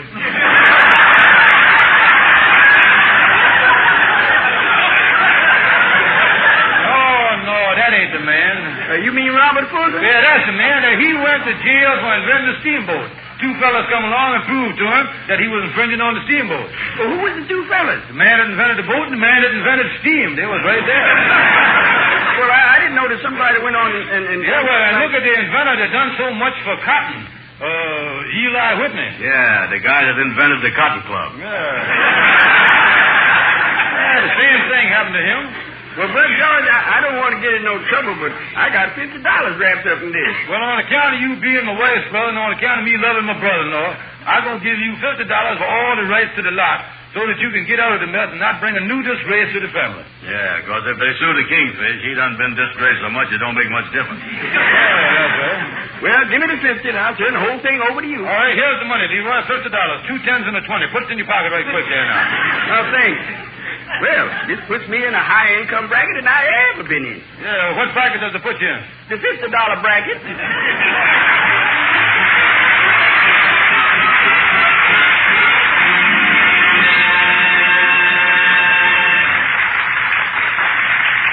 Rinso with Solium gets white clothes not just whiter, but whiter than new. And washable colors not just brighter, but brighter than brand new.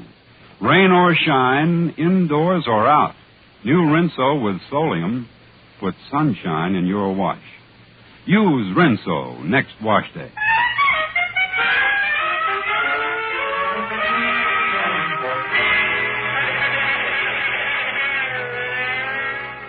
Well, here's LaGuardia's law office now, isn't it? Yeah, well, come on, let's go on in. Well, hello there, LaGuardia. Oh, you're busy on the phone. Yeah, I'm just talking to one of my clients that I just sent. Excuse me a second, listen. Hello. What's that again? You say they shaved your head. Huh? Now, what else? You done cut your pants leg open at the bottom. Huh? Uh-huh. And you say they told you could have anything you wanted for supper? And you want my advice, huh? Well, my advice, Bub, is whatever you do, don't sit down.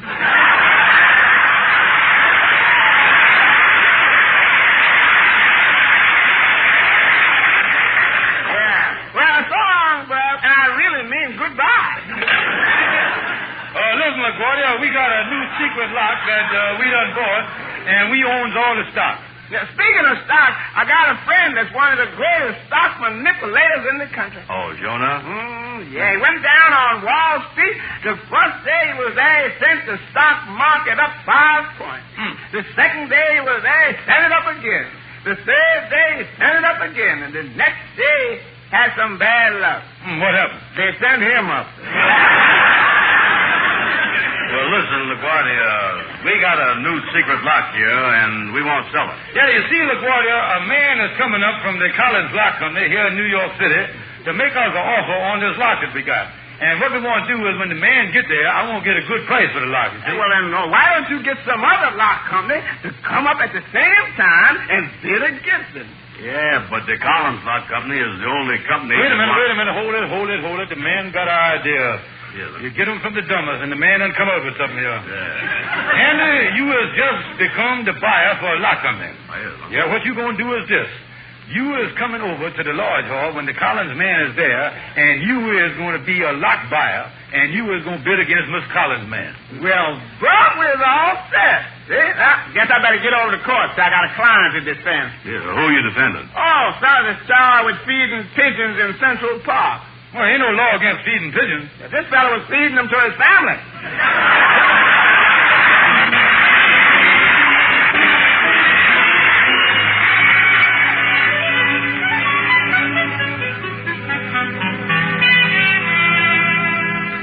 So I see Miss Collins, I has got all the rights to the lock, and whoever I sells it to is going to get the finest lock on the market. Well, we're a small company just starting in, and we do have some money to spend for new ideas and locks.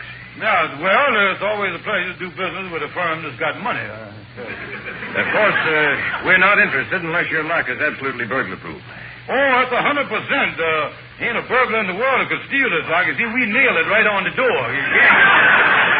May I see the lock now, Mr. Stevens? Won't see the lock now. Well, you see, I got it on the door across the hall. Tell me this, you examined the plans here on the desk. Ain't you see these plans? Yes, I have seen a copy of the blueprints, yes. It's a very interesting mechanism, isn't it? Well, I wonder who that could be knocking at the door. I ain't expecting nobody. Well, if it ain't the big wealthy lockman, Mr. Brown. How is you, Mr. Stevens? How you do, sir?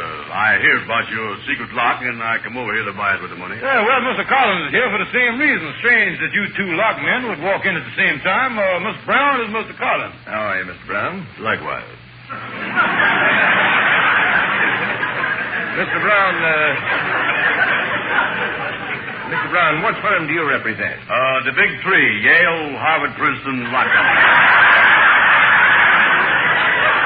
Yes, and it's a lovely firm to do business with, too, Mr. Collins. I never heard of the firm. Well, we keep it quiet for tax reasons. Mr. Brown, are you the buyer of locks for your concern? Oh, yes, sir. I was also expert locksmith, too. I works on the biggest locks in the world.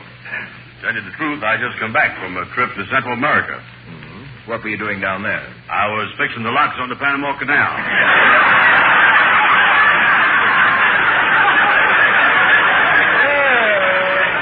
That's very interesting, Mr. Brown. Yeah, they lost the key to one of the locks, and they had a battleship called... And you made the key that opened the lock, huh? I made 2 keys. I can't keep running down to Central America.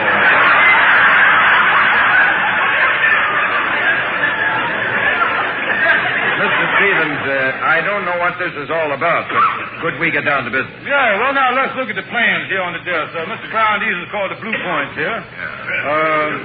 Here's how the lock works, gentlemen. You see the hole there? Yes. Well, you put a key in the hole, you turn it, and then you open the door. Just the kind of a lock I'm looking for. I'll give you $1,000 for the right to that lock. Just a minute. I came here to do business, too. Yeah, well, it don't make no difference to me who buys the thing, but unless you can beat Mr. Brown's off, I'll sell it to him right now. Well, I see I have no choice. I'll offer $1,500. $2,000. $2,500. $3,000. Well, gentlemen, I'll bid $3,500.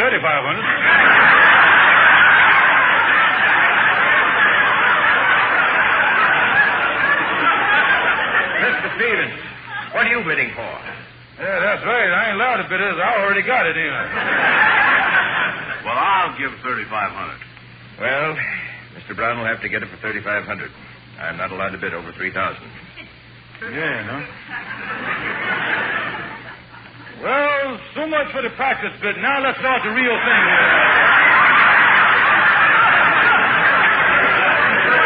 Yeah, let's do it all over again. Let's start over. I don't understand this, but all right, go ahead. All right, now on the practice bid, Mr. Collins, you said $3,000 as high as you could go. That's right. All right, Mr. Brown, start the bidding. $2,900.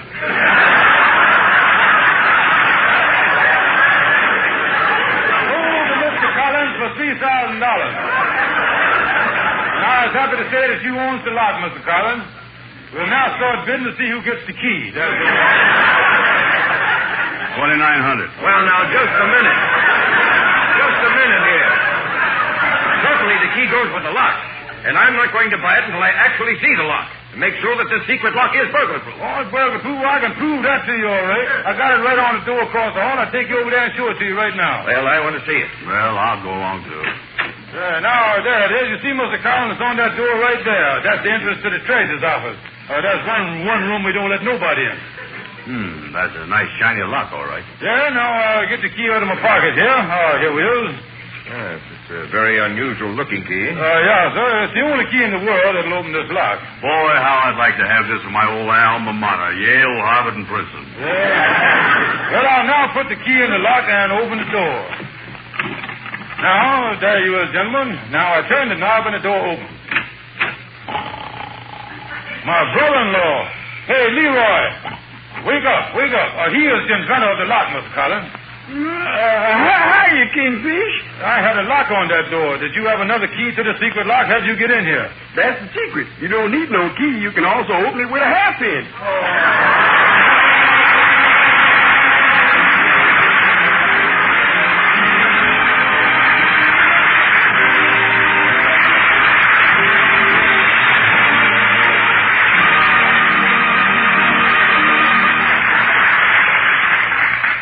know, Amos, the way that ended up makes me think there ain't nothing you can count on. Well, I don't know about that, Andy. Our announcer, John Lake, got a bright idea here. You can count on Rinso with sodium.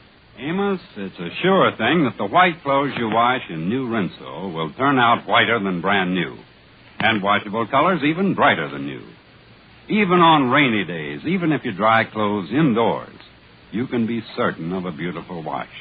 Indoors or out, new Rinso with Solium puts sunshine in your wash. More women use Rinso than any other wash day soap in the world. Ladies and gentlemen, one of these days real soon, a neighbor of yours will be around asking you to help out the community chest. You know what a fine job there's always done. So this year, be as generous as you can. Yes, they really need your help this time, so let's all of us dig down as deep as we can. You know, folks, everything you give is divided up among your local charities and social agencies. So when the community chest worker calls, give all you can. Give till it helps. Thanks, folks. Good night, and don't forget Rinso. See you next Sunday. Be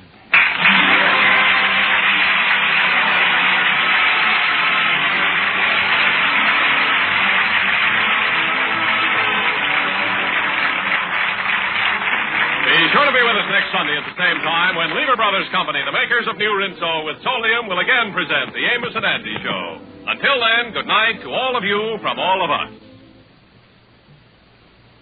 Amazing? Yes, but doctors have proved it. Lifebuoy Health Soap in your daily bath gets you cleaner than any other leading soap can. Yes, it's true. Doctors know now. You are actually cleaner, safer from BO when you bathe daily with Lifebuoy than when you bathe with any other leading soap. Get mild, refreshing Lifebuoy right away.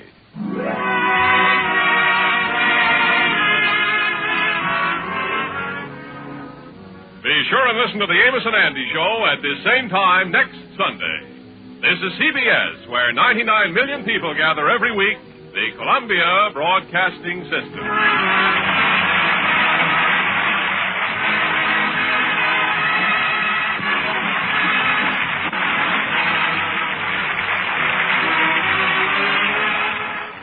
Colgate Dental Cream to clean your breath while you clean your teeth and help stop tooth decay.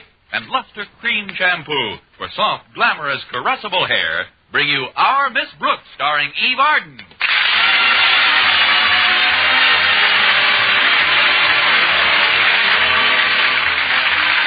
It's time once again for another comedy episode of Our Miss Brooks, written by Al Lewis. Well, old friends, like old songs, are said to be mellow with age.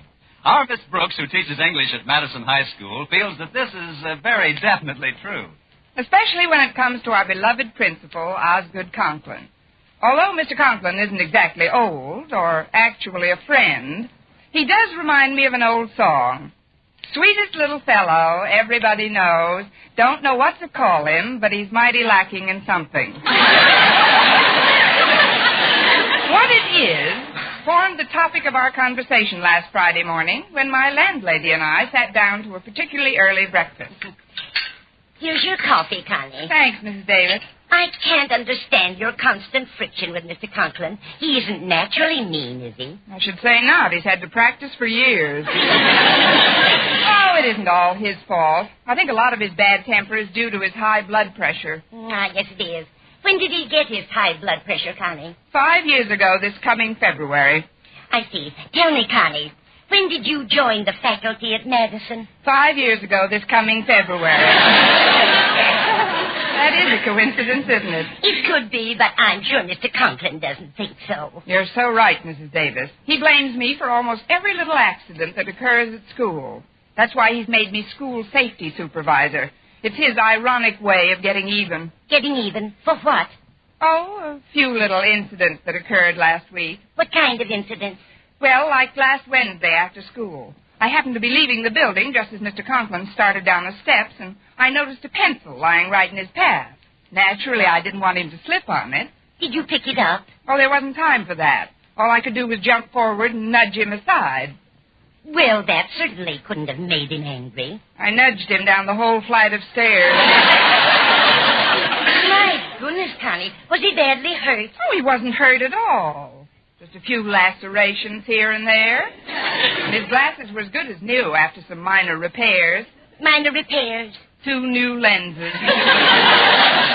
Anyway, now you know why Mr. Conklin declared this to be Safety Week at Madison.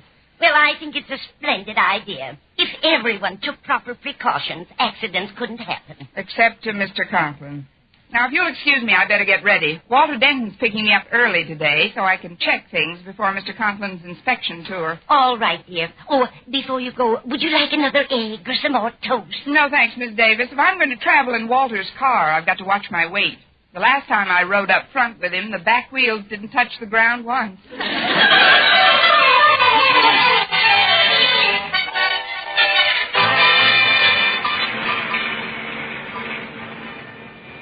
Your car's running very smoothly today, Walter. What'd you do to it? Well, on account of this being Safety Week, I decided to give it a thorough overhauling, Miss Brooks. So last night I took off the drive shaft, dismantled the transmission, and removed the rear end. You know something? It goes better without them. I put them all back, Miss Brooks, but I fixed everything up first. Can't be too careful with a car nowadays, you know. I like your attitude, Walter. In fact, you are hereby granted permission to help me with the safety campaign at school today. Oh, I'll be glad to, Miss Brooks.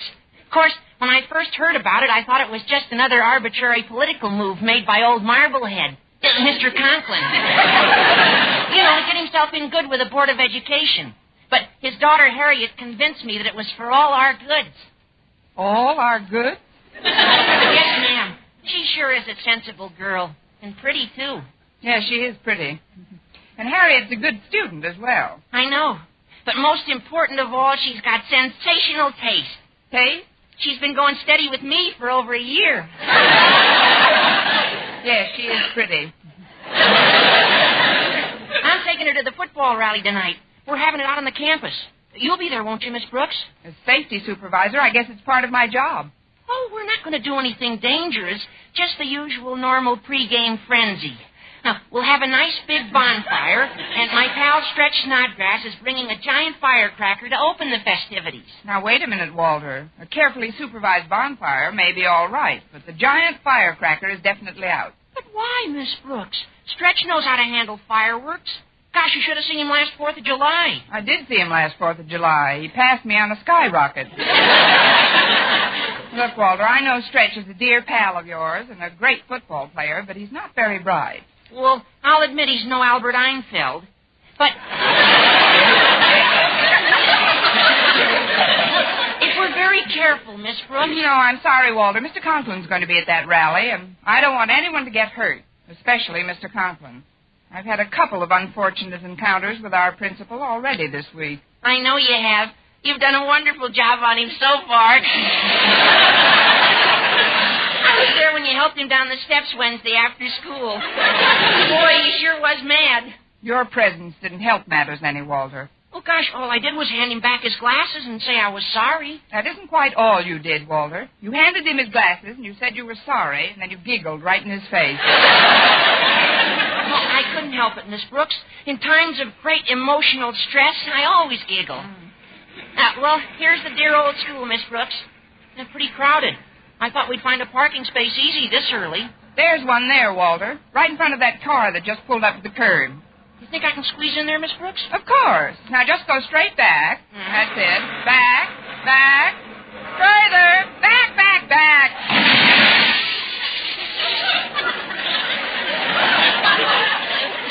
You've got about a foot. Gee, we gave him a pretty bad whack. I wonder whose car it is. I'll get out and look on the steering wheel. Don't strain yourself, Miss Brooks. It's my car you've partially destroyed. Mr. Conklin.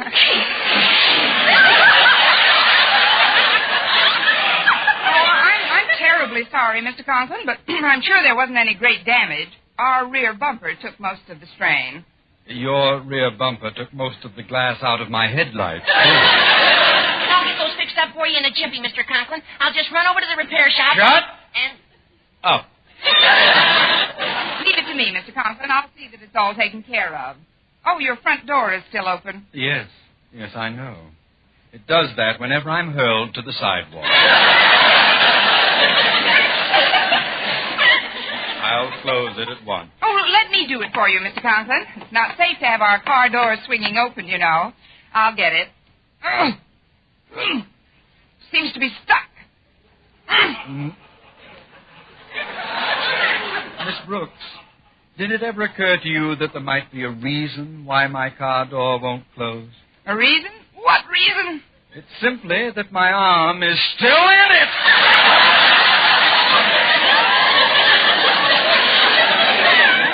Oh, I'm sure we'll be able to... Your arm?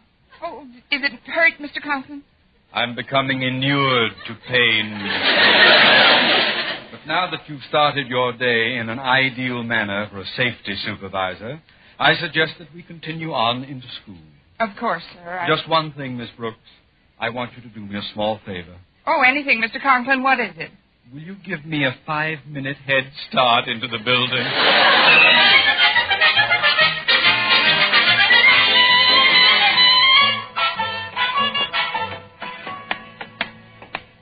Well, we've still got a few minutes before class, Walter. Come into my room and we'll map out the rest of the day's safety measures. There are quite a few things that must be fixed around school. Oh, just a minute, Miss Brooks. There's Stretch Snodgrass over by the drinking fountain. Maybe he can give us a hand. He's very good at repair work. Hiya, Stretch. Hello, Walter. Morning, Miss Brooks. Morning, Stretch. How would you like to help us out today? This is safety week, you know, and Mr. Conklin's going on an inspection tour this afternoon. Yeah, I know. Harriet was telling me about it. I think it's a swell idea, and it's for all our goods.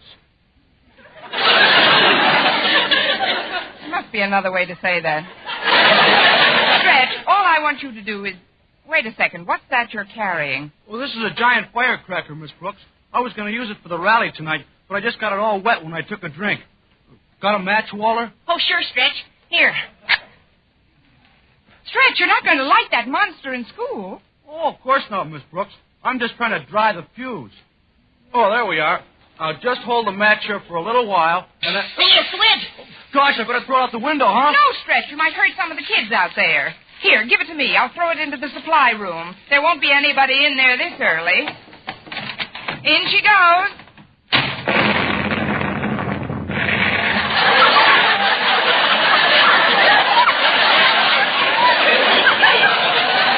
Oh, thank goodness we got rid of that thing without hurting anyone. Look, Miss Brooks, the doorknob. It's turning. But who could possibly have been in there? Who else?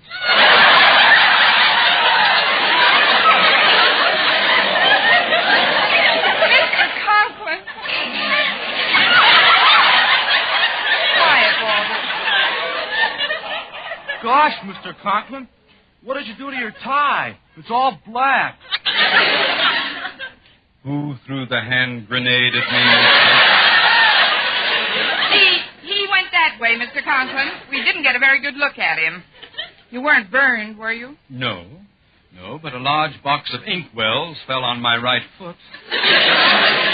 You better go downstairs to the infirmary, Mr. Conklin. We'll help you. Here, give me your hand, Mr. Conklin. You'll get it later. I'll try to limp over to the freight elevator and go down to the first aid room.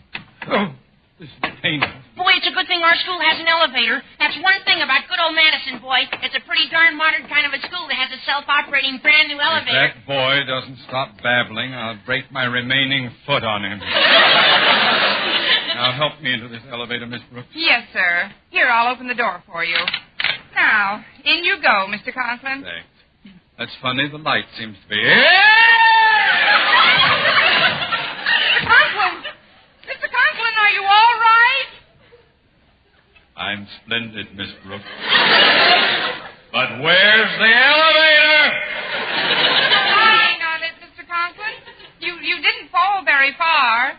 Not far at all. Just don't get nervous, Mr. Conklin. That's right, sir. I'll go get a rope, and we'll have you up in nothing flat. Gee, I know he doesn't like me very much, but I can't help feeling sorry for Mr. Conklin. First, his car's wrecked, and then he gets slightly bombed, and now he's at the bottom of an elevator shaft. Miss Brooks. I know, Walter.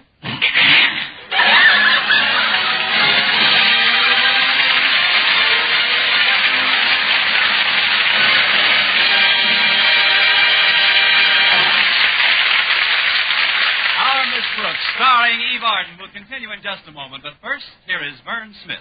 Now, proof that brushing teeth right after eating with Colgate Dental Cream helps stop tooth decay before it starts. Continuous research, hundreds of case histories, makes this the most conclusive proof in all dentifrice research on tooth decay.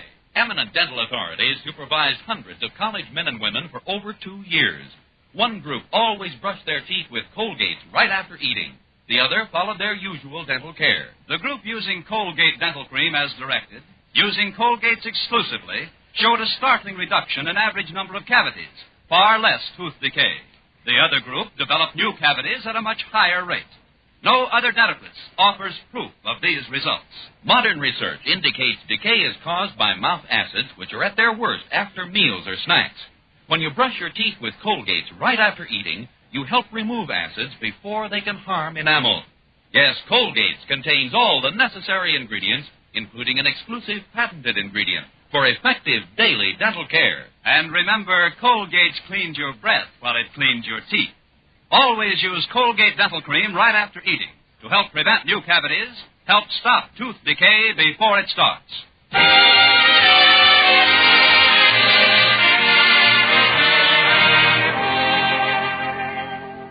Well, after placing an out-of-order sign on the elevator and instructing the custodian, Mr. Jensen, to repair the safety gate as soon as possible, I resumed my hobby, teaching. Just before lunch period, however, I decided I'd better see how my deputy safety supervisors were making out. I found Harriet Conklin and Walter Denton at the down stairway near the elevator. Hi, Miss Brooks. Walter's just trying to fix this handrail. It's been pretty loose all week. Good for you, Walter. How are you doing with it? Pretty good, Miss Brooks. I'm trying to get this section off so I can repair it. Well, keep up the good work, kids. I'm going in and check with Mr. Jensen about that elevator. Come in. Hi, Mr. Jensen. No, Miss Brooks, I'm not. You're not what? Let me recapitulate for you. You just knocked on my door, then I said, come in. You did so. And as you entered my office, you said, hi, Mr. Jensen. I, in turn, rejected this description as spurious. Oh, I'm sorry, Mr. Jensen. I am not a bit high, Miss Brooks. And such an allegation during school hours might well mean the beginning of the end for me as custodian in this establishment. Oh, I forgot how literal-minded you are, Mr. Jensen. It won't happen again. Now, let's get down to cases. There you go again. There's alcoholism in your family somewhere. Look, Mr. Jensen. Look where? I mean, listen. Then why don't you say listen? It's not such a terribly difficult word for an English teacher now, is it? Of course not. Now just relax and tell me simply what you want of me. There's a good girl. Where's a good girl? Great, now I'm doing it. Mr. Jensen, all I want to know is how soon you're going to fix the elevator. The elevator isn't broken, Miss Brooks.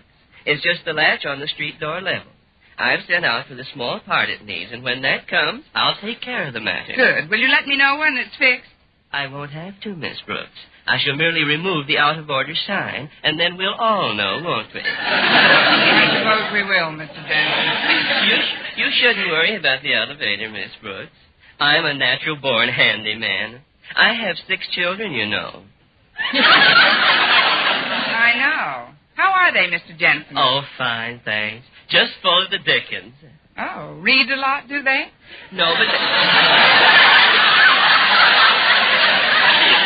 Say, you got me that time, didn't you?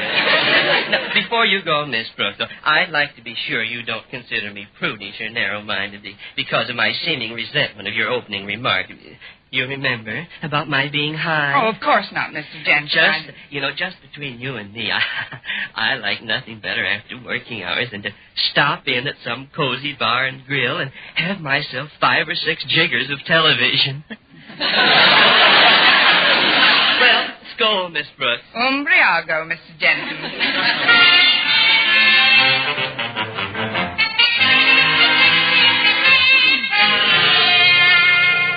I don't like to curtail a teacher's lunch period like this, Miss Brooks, but I'll explain the reason in a moment. First, how are things in the safety campaign progressing? Fine, Mr. Conklin. The elevator will be attended to very shortly, and everyone is pitching in to help put Safety Week over in a big way. Good. And, Mr. Conklin, may I say that in spite of some of the unfortunate incidents of the day, you look very well indeed. I do? Yes, sir. Your bandages are extremely neat. Thank you. They do a nice job downstairs in the infirmary.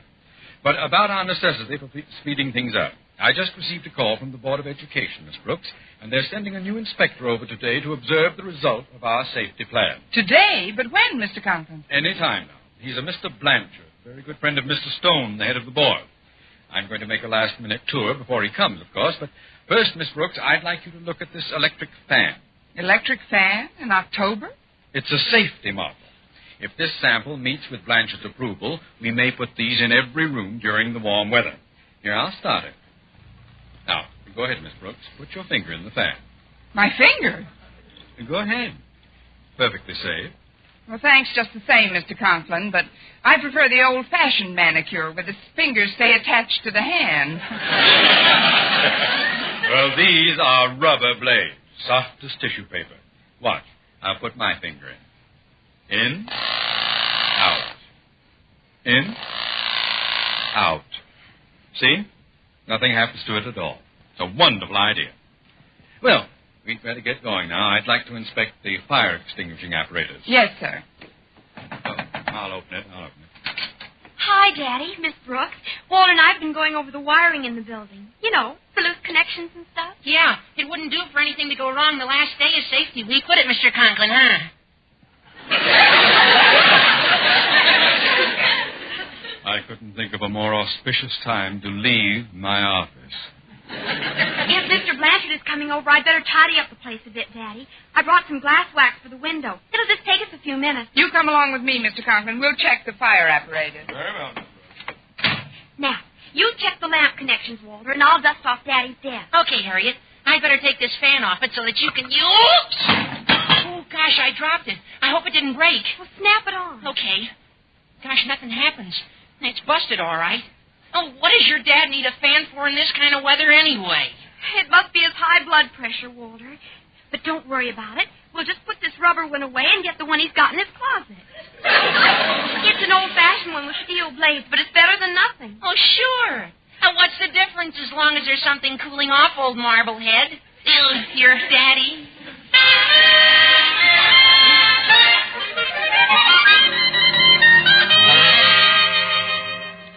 The nozzle of this fire extinguisher doesn't seem to be hanging just right. What do you think, Miss Brooks? Well, I'm not really an expert nozzle hanger, Mr. Conklin, but maybe I can straighten it out a bit. Be careful with it, Miss Brooks. When tilted at a certain angle, these things can be treacherous. Oh, I'll be very careful, sir. Just take it like this and...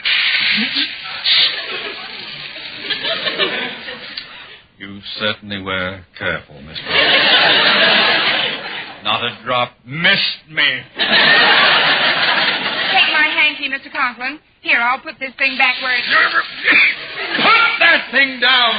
Yes, sir. Oh! Oh, my foot! Oh, it cut right through to my instep.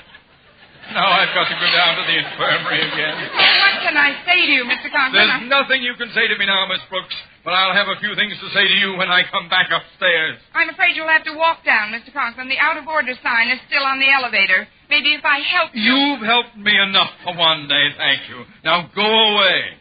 If I take it easy, I think I can negotiate these stairs. Wish I had my glasses on. Oh, well, I'll just take a firm grip on the handrail. Oh, about that handrail, Mr.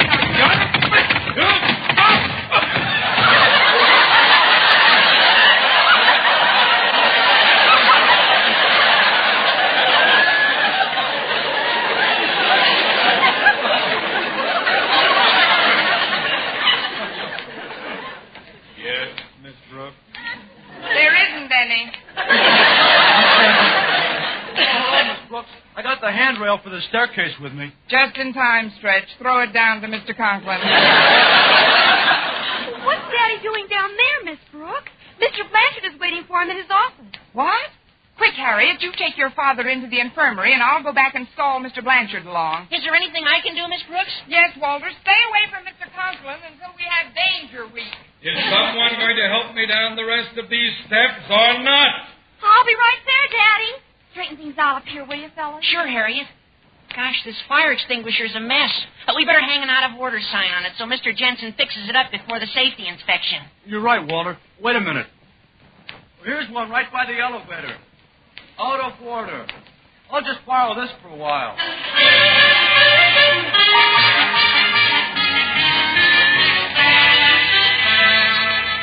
So you see, Mr. Blanchard, as safety supervisor for Madison High, I've worked very closely with our principal. In other words, Miss Brooks, you've been at Mr. Conklin's side constantly. Oh, yes, indeed. I've been at his side, on his feet, in his hair. That is to say, we've worked hand in hand all through the week. Fine. I've never met Mr. Conklin, but my friends on the board tell me he's always leaned toward safety in the school. Right again, Mr. Blanchard. Mr. Conklin leaned a long way today. He's even thinking of putting in safety first fans. See, like this one on his desk. I'll just turn it on for you. Now, put your finger in here, Mr. Blanchard. What? Miss Brooks? Oh, go ahead. You only live once. It's rubber. It's just like tissue paper. These things make me nervous, Miss Brooks. However, if you insist, I'll insert my cane among the blades. Here we are.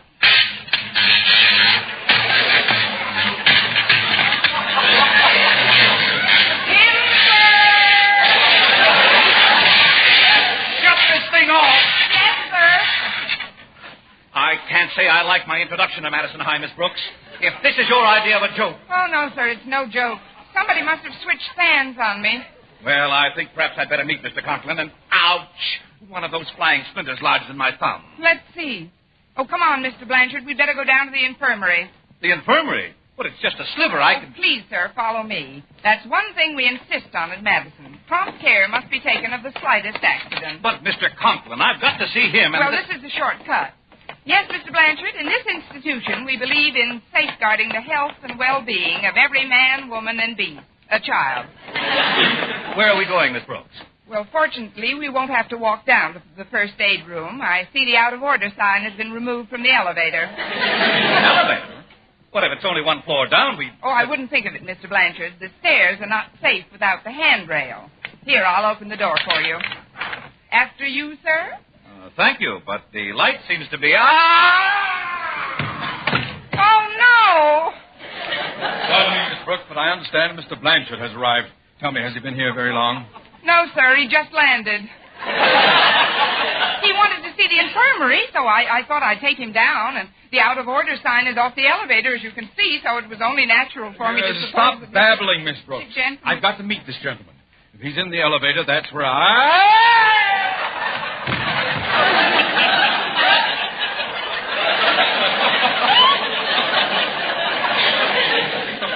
Oh, well. Look out below! Mr. Blanchard, Mr. Conklin. Mr. Conklin, Mr. Blanchard.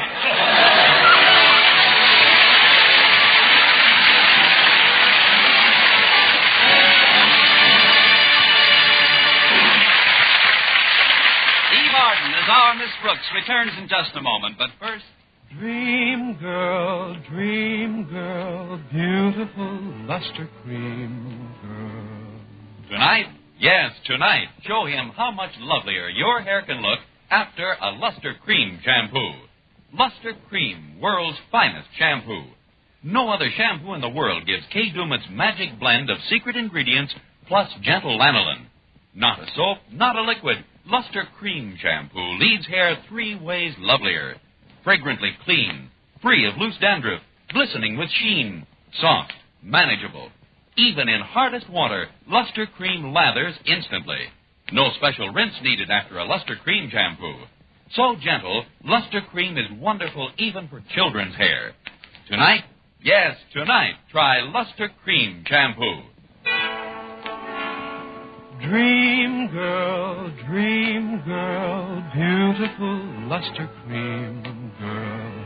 You owe your crowning glory to a luster cream shampoo. And now, once again, here is our Miss Brooks.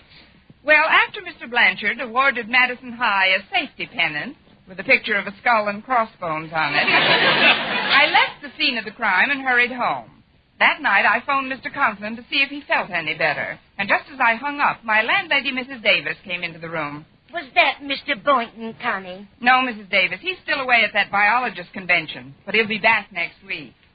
I just had the most peculiar conversation with Mr. Conklin. What did he say? He just recited a little rhyme to me. It's one I haven't heard since I was a kid. A rhyme? Which one, Connie? He just said, "Sticks and stones can break my bones, and you didn't do a bad job either."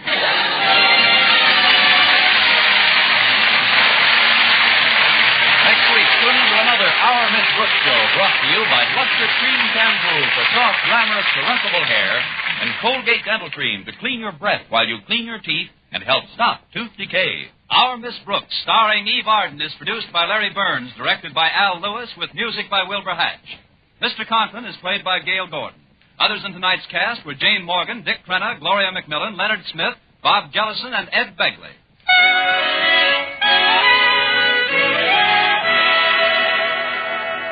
Here's good shaving news. 3 men out of every 4 can get more comfortable, actually smoother shaves with Palmolive brushless shaving cream. This is not just a claim. Here's the proof. 1,297 men tried the Palmolive brushless way to shave described on the tube. And no matter how they shaved before, 3 men out of every 4 got more comfortable, actually smoother shaves. Try Palmolive brushless yourself. See if you don't get more comfortable, actually smoother shaves the proved Palmolive brushless way.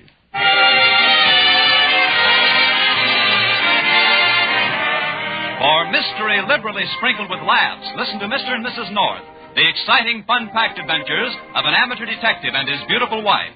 Tune in Tuesday evening over most of these same stations. And be with us again next week at the same time for another comedy episode of Our Miss Brooks. Bob Lamont speaking. This is CBS, the Columbia Broadcasting System.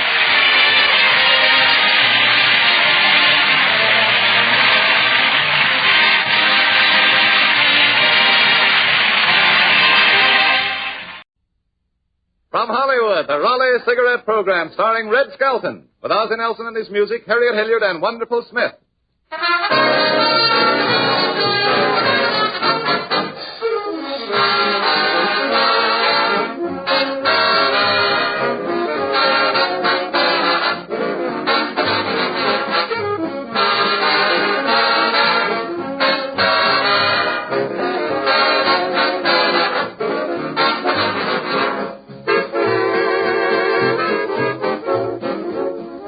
On Christmas morning, every smoker on your Christmas list will say, "Just what I wanted," and really mean it, if you give each one a carton of Raleigh cigarettes and a colorful Christmas gift carton. You can't find a better gift for boys in the Army and Navy. Survey after survey proves that cigarettes are the most appreciated gifts you can buy. And Raleighs are especially appreciated because they're recognized as finer cigarettes, the cigarettes that give an extra measure of smoking enjoyment. You see, it's Raleigh's exclusive gold and rich tobacco blend that makes the big difference. That makes Raleigh so distinctively outstanding in taste and flavor. And remember, Raleighs are the cigarettes that give valuable coupons, redeemable for over 70 luxury premiums. So make a note right now. For every smoker on your list, a carton of Raleighs. A gift that truly speaks a merry, merry Christmas. Raleigh cigarettes.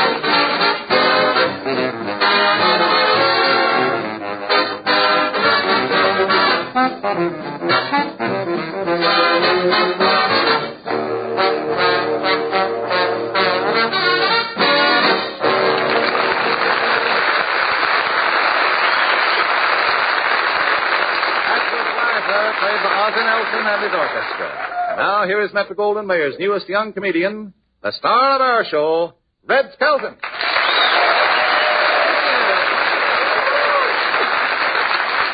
Thank thank you very much, and good evening, ladies and gentlemen. Say, how are you tonight, Truman? Say, wasn't that Blackout the other night something? Yeah, I'll say it was, boy. And did you see they stopped all the cars and made them pull over the curb, Red? Yeah, and it was the opportunity of a lifetime.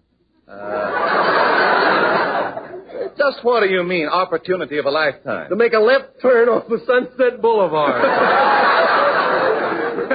Well, that Blackout was really confusing, though, wasn't it? Oh, I'll say. On the corner where I was standing, it was so dark that the pickpockets were picking the pockets of the pickpockets. Say it over. A lot of odd things happen when they turn those lights out. Oh, I'll say it. They'd say, you know the stork that works over at the hospital? Well, he turned his job over to an owl. Another thing, Red. Lots of the cars have very dim lights now, do you know? Yeah. You know those dim lights really fooled my uncle, though. He thought people put them on there because they didn't want to see the surprised look on the pedestrians' faces. During the Blackout, they were very strict about lights. I know that. I'll say they were. They even made Lupe Velez take off her bracelets. Really, did they? Yeah, you know, a lot of the movie stars didn't even know it was a blackout. They've been wearing dark glasses for so long, you know. Well, you know, the whole thing was very exciting, Red, but some people got pretty confused. Yeah, I was a little confused. Over at the Palladium, I danced 3 dances with Robert Taylor.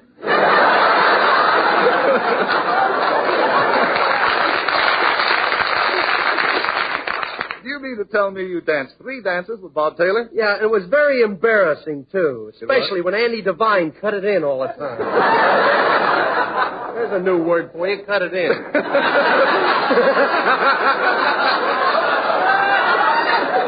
I picked my English up off an Ouija board. You know? Well, that was a big crowd. Yeah.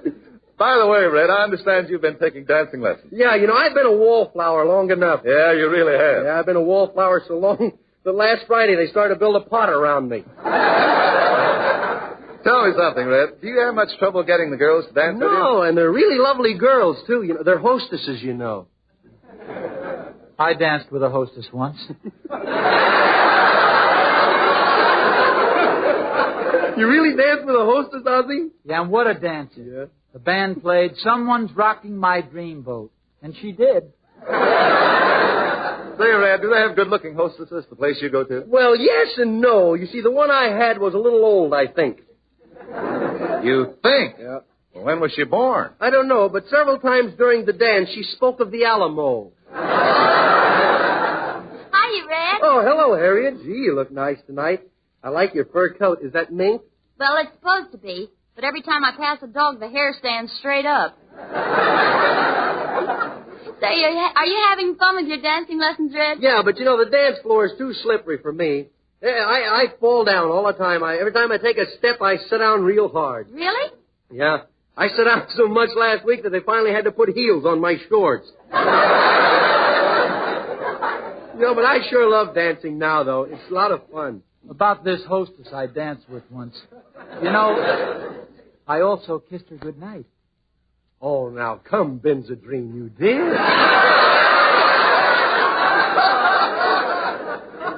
Yeah, I really did, but I'm sorry. Why? Well, her cigar put a brand on my nose. Red, you're so fond of dancing. What do you say we all go to a Hollywood nightclub and dance tonight? No, not me. I'm going to take the money that would cost for an evening in a Hollywood nightclub and buy a United States defense bond. Well, wait a minute. You did that last week. Yeah. Tell me, how many bonds can you get for that money? I don't know, but next week they're launching the USS Skelton.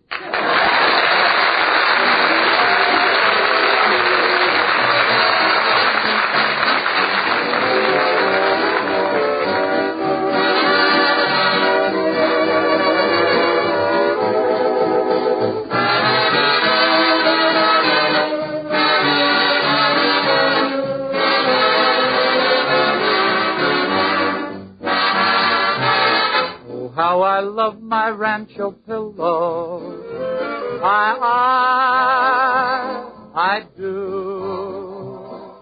I count my sheep on rancho pillow while rounding up a dream or two.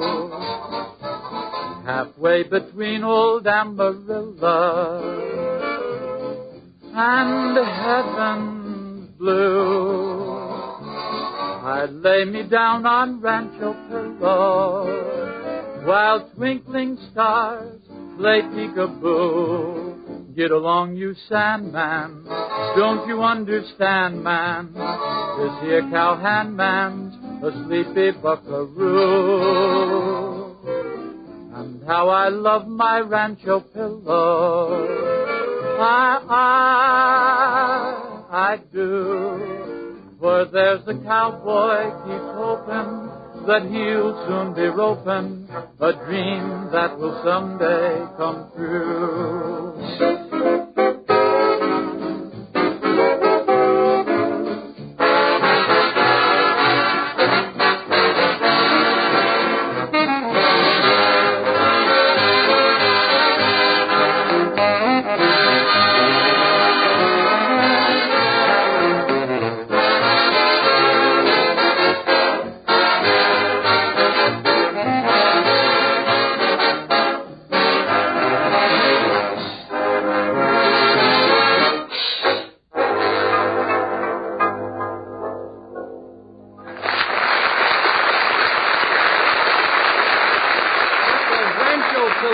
Sung by Ozzie Nelson. Say, Red. Yes, Harriet? The January edition of Screenline Magazine says that you build miniature railroads. Yeah, you know it's a lot of fun, too.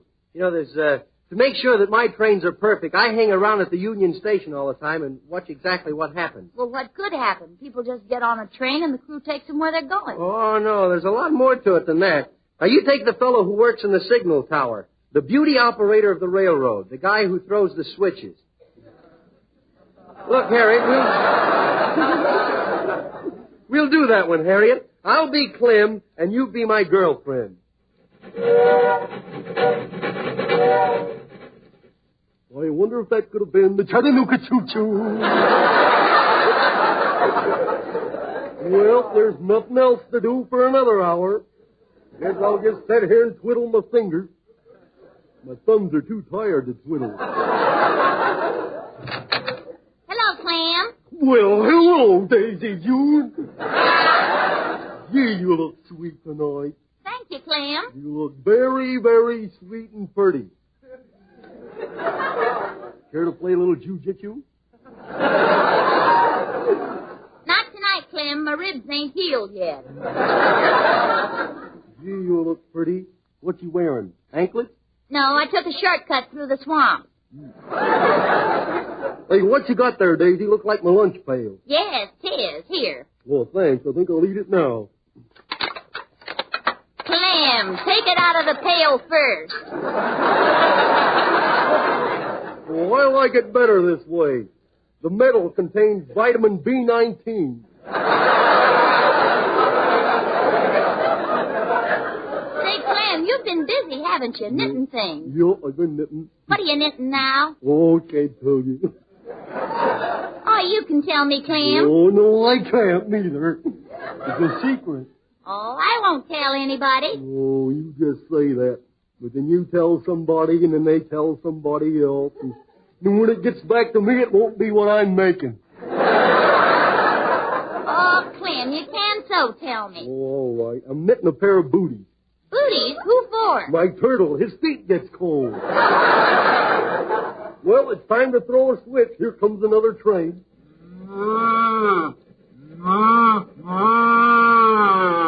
What kind of train is that? A milk train. Say, Clem, what's this switch? Oh, that's to move the limited to another track. Say, did you ever make any mistakes with them buttons and switches? That I did.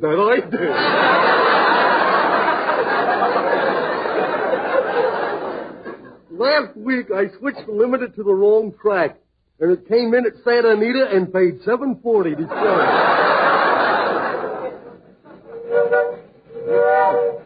Say, Clem, look, here come two train engines heading for each other on the same track. Well, how about that? They ain't on the schedule. Oh, believe me, it looks like they're going to hit each other.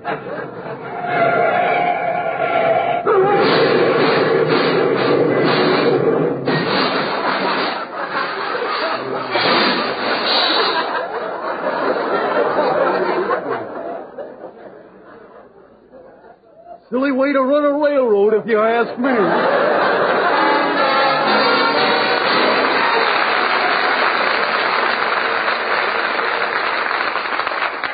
Then we have a lady and her little boy on the train. We'll do that one, Harriet. I'll be the little boy, and you be my mother. Oh, I think I'll just sit here until the porter makes up my berth. You let me go. Pardon me, lady, you dropped something. No, I didn't. That's Junior. You mean this is your offspring? No, he's something I won on a punch board back in the station. No. How can you say that, Mummy? Don't you believe her, mister? She got me out of an iron claw machine. Oh, really now? Mummy, look, the brass button. This man, the policeman, he got me. He's not a policeman, Junior. He's a conductor. Yeah. What's Junior done now? He's been holding his hand out of the window, and as we passed that town about 60 miles back... Well, go on, tell her what you did. Oh, white blabbermouth. So I stole a mailbag. Junior, you didn't. Yes, I did, too. Here, you want a postcard? They take a special delivery. I got a lot of them. Well, anyway, now that I'm here, I'll just take up your tickets. Here's one ticket. He isn't old enough to pay. How old are you, my boy?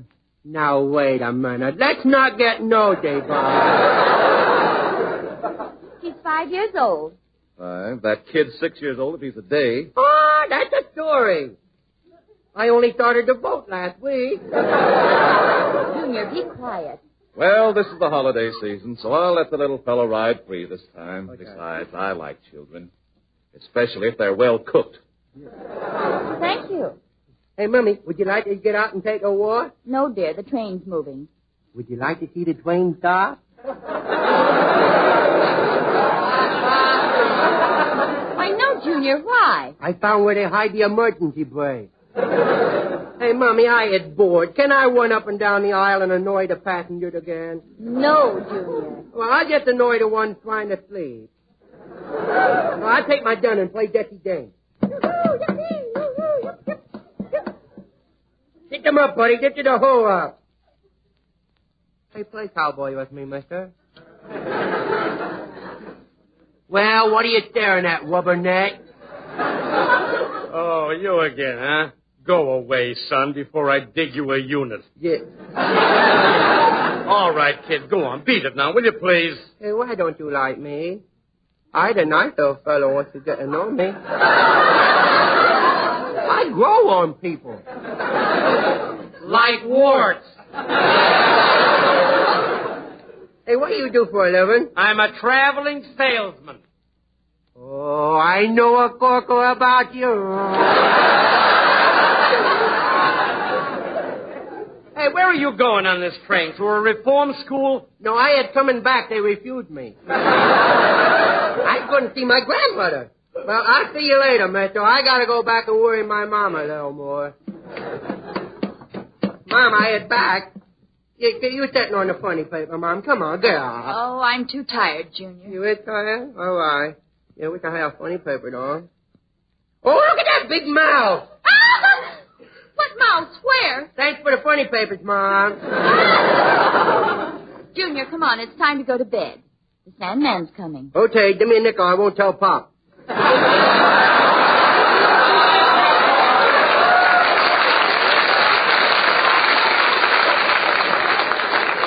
Now, come along. Our berth is ready in the next car. Okay. Don't let me go. Now, don't make any noise. Everybody on the train is asleep. Okay, I'll be quiet. Hey! Junior, stop looking in those berths. Now, what have you got there? Some shoes. I found them on the floor. They were lost. Junior, put those shoes back on the floor. Oh, okay. Size 14 wide. Thank goodness. Here's the berth. Okay. Mommy, can I have a drink of water? I'll go get her. Yes, but hurry right back. Okay.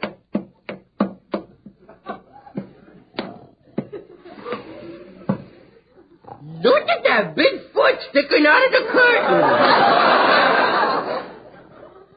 If I do, I did a weapon. I do it. You might whip somebody.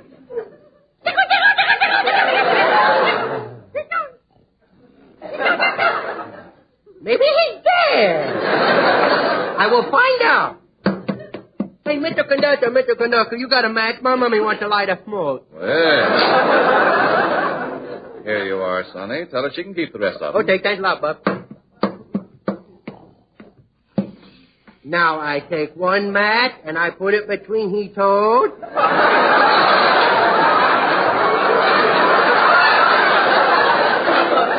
Then I light another match. Then I light the match between his toes. And now I wait for him to jump like Grandma did. Hey, what are you doing? Yeah, these toes are so long they look like candles. I try to light one. Give me those matches. Don't you hit me. Oh, my foot. Oh, Who did that? Quiet, sir. I can explain everything. Oh, so you're the wise guy with the matches. No, sir, you see. Fine thing to teach a little kid. What are you laughing at? You got mad just like Grandma did.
Played by Ozzie Nelson and the boys in the band. Here's Truman Bradley with an important message. Thank you, Red.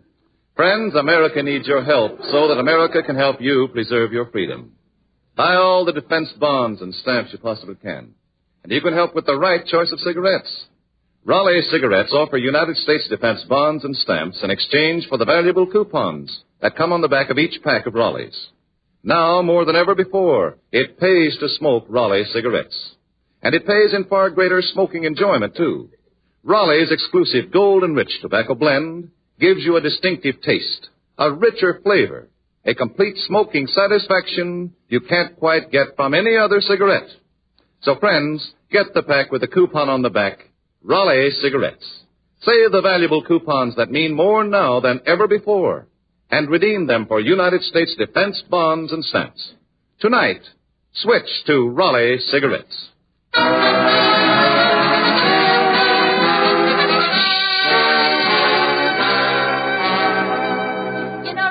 I never knew that trains could be so fascinating. Oh, they really are. You know what I get a kick out of is the fellow who's always missing his train by 1 minute. This time he's on his way home for the Christmas holidays, and he's riding on the Pomona and Utah Railroad, better known as the PU line. Wonderful Smith, as a red cap, is calling the train. All aboard for Chicago, Milwaukee, Minneapolis, St. Paul, and other stations too numerous to mention. Quick, give me a ticket to my hometown, Vincennes, Indiana, will you? Sorry, but the last train just left. Well, I know that train. If I run, I can catch it. If you run, you'll beat it. Yeah.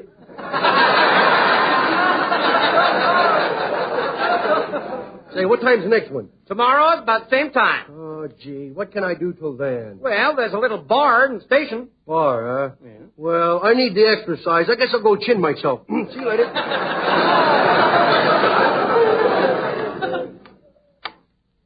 24 hours later. All aboard for Kansas City, Topeka, Albuquerque, Los Angeles, and sometimes Glendale. Vincent Special on track 3. Give me a ticket to Vincent, will you? Too bad that's the last train today, but there's one tomorrow, same time, same station. Well, that's good. Now I can go back to the bar and finish carving my initials. We'll see you tomorrow.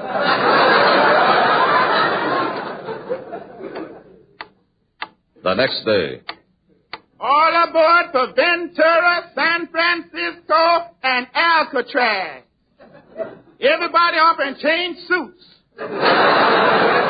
All aboard, Vincent Special on track 3. Call up my wife and Vincent and tell her not to chop any wood. I'm bringing home a load.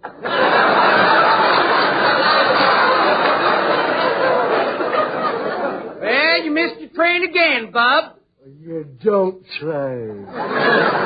Excuse me, mister, have you got a cigarette on you? Yeah, I got one. Here, help yourself. Hey, Butts, is that all you got? Well, I didn't do so well this morning. It was raining. Here's a big one. I followed a guy all day. I thought he'd never throw it away. Yeah. Well, thanks. I'll just light it. Now, wait a minute, Bub. Don't strike that match on my suitcase. Oh, excuse me. And don't strike it on my wristwatch either. Well, where am I going to scratch it? Well, strike it on the sole of your shoe. What, and tear my sock? What's the matter with you, fella? Don't you like being a porter? No, sir, I don't. I think I quit being a porter. Why? 'Cause the bags is getting heavier than the tips. Say there, did you send word to your wife that you missed your train? No, but she won't mind. There's a bar in the station at Vincent's, too. Say, I'll bet she's nice. Yeah, she's got 2 noses. 2 noses? Yeah, but it's all right. She combs her hair down over one of them. See. Well, the next train don't leave until tomorrow. Well, I guess I better hurry up back to the bar before somebody scuttles my olive. Well, I'll be back. I'll bet you will. Same place the next day. All aboard! Vincent Special on track 1. And here comes that man again.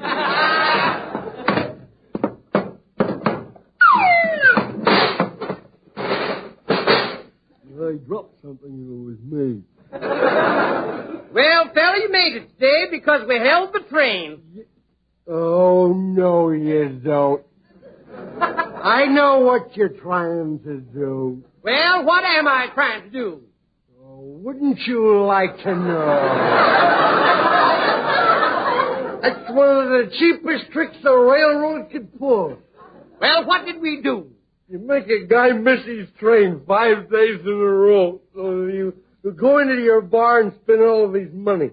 Then when the bartender says, if you missed your train today, bub, I'll buy you a drink on the house, you hold the train.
Red, you seem pretty busy with that pencil and paper. What are you doing? Now, let's not get nosy, Bub. No, I'm checking over my Christmas list. Oh, well, in that case, Red, you'll be mighty glad to hear from the gentleman who speaks for our companion sponsor. Oh, bring him in. Friends, with Christmas just around the corner, this is a good time to check your gift list. And for every pipe smoker on that list, mark Sir Walter Raleigh pipe tobacco. You see, Sir Walter Raleigh has what every pipe smoker wants. It has flavor, a rich, nut-like flavor that no other tobacco offers. It has a fragrant key man aroma. It burns sweet, cool, and clean right down to bowl bottom. Yes, give a 1-pound container of Sir Walter Raleigh, and rest assured that your choice will be appreciated. And this year, the generous vacuum-sealed container comes in a special Christmas package. It has an attractively shaped carton with 6 colorful sides, each panel decorated in rich, warm, Old English designs. So give him the gift supreme in the special Christmas package. Sir Walter Raleigh, the quality pipe tobacco of America. Now, back to Truman Bradley. Adolf Hitler has said, 2 worlds are in conflict, and one must break asunder. Americans, I ask you, which world shall break, ours or Hitler's? Pour out your dollars in reply. Pour them out in a steady, never-ending stream that fills the war chest of our nation, and keep it flowing over. Put every dollar you can into defense bonds, sold by any bank, post office, or savings and loan association. Put every possible dime into defense stamps, sold by retail merchants, and even by newspaper carrier boys. Buy a bond, and every payday hereafter, make your regular bond buying answer Adolf Hitler's boast.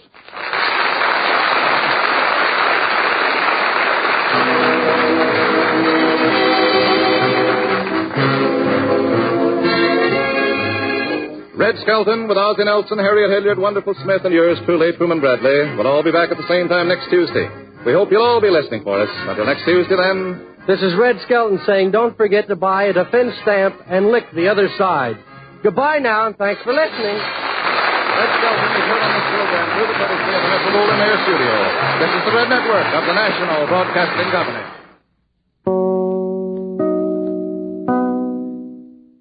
It's new. It's amazing. It's Prell. P-R-E-L-L. Prell Shampoo. Yes, Procter & Gamble's new Radiant Cream Shampoo in the handy tube.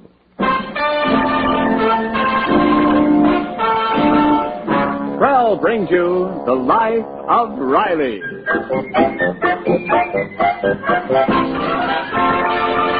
Prell, the shampoo that removes unsightly dandruff, leaves hair radiantly lovely, presents The Life of Riley with William Bendix as Riley.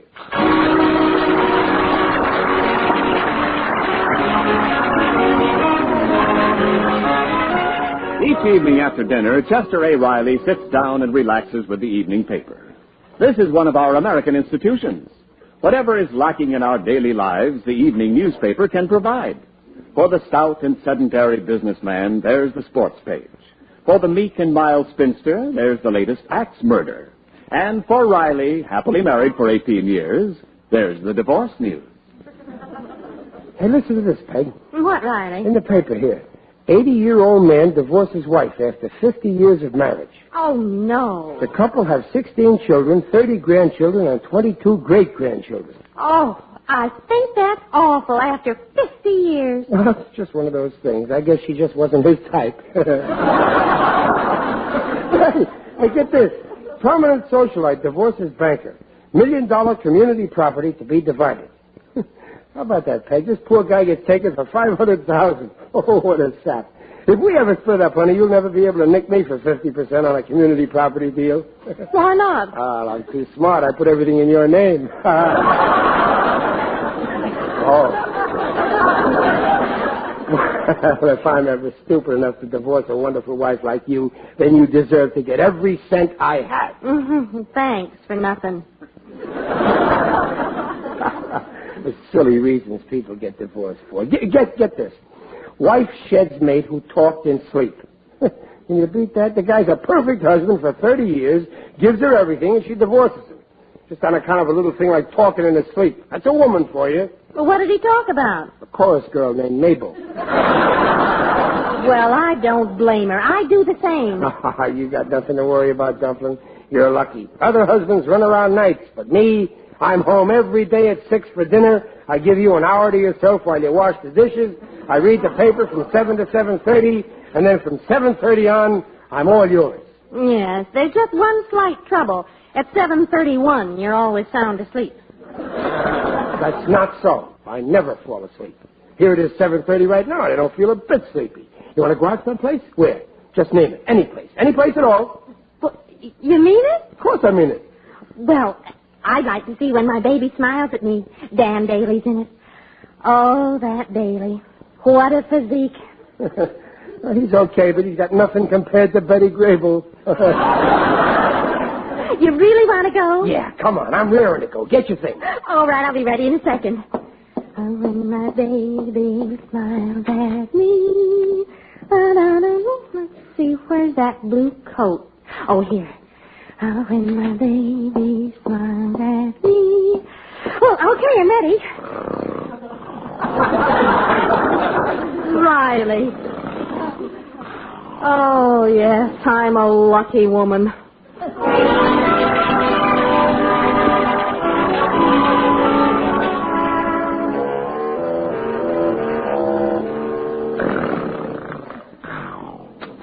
Hey, Pop, can I have a quarter? Oh, I didn't know you were asleep. What? What'd you say, Pop? Peg, go away, Peg. Gee, he's talking in his sleep. Go away, Peg. I don't like you anymore. I am in love with Gertrude. Gertrude, stop kissing me. Gertrude, stop. Gertrude, you stop now. Stop, I say, stop. Do it some more, Gertrude. Hey, Pop, wake up. Huh? Oh, it's you, Junior. What's the matter? Why'd you wake me up? I was having such a nice dream. Yeah, I'll say you were. I was dreaming about... It's gone. Now, you see what you've done? Such a beautiful dream, and now I can't remember. What'd you wake me up for? Well, you were talking in your sleep. Next time you stay out of my dreams. Well, I didn't want Mom to hear what you said. Never mind. She can hear all she wants. I got no secrets from your mother. I got nothing to hide. Junior, I didn't say anything about the $5 I got hidden up the chimney, did I? No, but a lot worse. What could be worse? You were talking about a woman.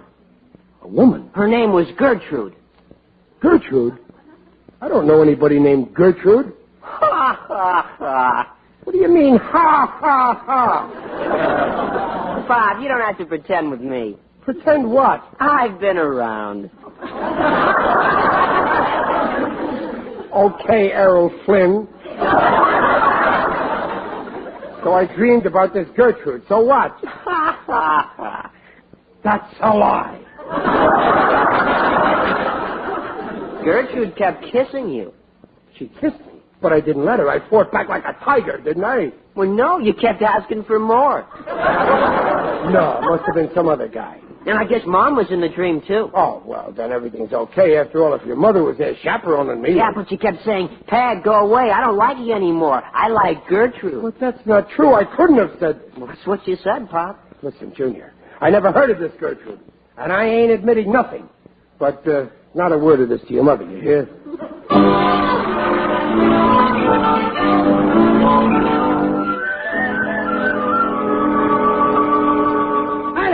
Oh, hi, Gillis. Hey, you look all tuckered out. Tough night? I didn't sleep a wink. I was afraid I'd talk in my sleep. So you'll talk in your sleep. So what? You probably make more sense when you're unconscious. You don't understand. Last night when I took my after-supper nap, do you know what I said in my sleep? How should I know? I ain't the kind of a guy goes around snooping, eavesdropping on his next-door neighbor's bedroom. You'll never guess what I said. I was talking about a mysterious woman. What do you think of that? Ask Gertrude if she's got a friend for me. Gillis, you hurt. Riley, you dog. You've been holding out on me. Gillis, honest, I don't know any Gertrude. Come, Riley. We're men of the world. I'll be glad to take her off your hands. But she don't exist. She's only in my dreams. Okay, so tonight tell her to come into my dreams. I only live next door. A very short trip. I wish I could. If Peg ever heard me... Oh, I gotta watch myself. Already Peggy's getting suspicious. I went to bed with adhesive tape over my mouth. No kidding. Yeah, but I got out of it. I gave her a logical excuse. I told her I did it to break me of the habit of sucking my thumb. Riley, about this here Gertrude. Gillis, I don't know any Gertrude. Oh, yes, you do. You must have known it. Only you forgot. Now she's in your unconscious. And one night while you're sleeping, the whole sordid story will come out. And Peg will hear it. What story? The intrigues, the secret meetings, the rendezvouses, the back streets, the love nest, drawn curtains. Riley, why did you do it? I'm only flesh and blood. I didn't do nothing. You gotta believe me, Gillis. Oh, I believe you, pal. But try and make Peg believe that. You keep talking in your sleep. She listens. She's horrified. She goes to her room and starts packing. She can't go to her room. We both got the same room. There she is packing. Tears leaking from her eyeballs. Poor Peg. You're still talking. Junior comes in. He listens, then he starts packing. Poor Junior. And Babs comes in. She listens, and she starts packing. Poor Babs. Then you're talking. 18 hours later, you wake up with a sore throat and no family. Poor Riley. Gillis, what'll I do? You gotta find out who this here Gertrude is. What happened between you? And get her out of your system. But I don't remember her. That's why you need a psychiatrist. You mean I should go get psychoalkalized? Well, sure. He'll find out about Gertrude. He'll probe around down there in your unconscious mind. Yeah, well, I'll do anything, Gillis. Do you know a good man? The best? Dr. Eichlich from Vienna. Remember when my boy Egbert was having trouble in school, bringing home bad marks, failing in exams? Yeah. This doctor found the trouble in a flash. And such a simple thing. Why? He found out the kid is stupid. What a doctor. Well, I'll bet he can do the same for me. Let's go.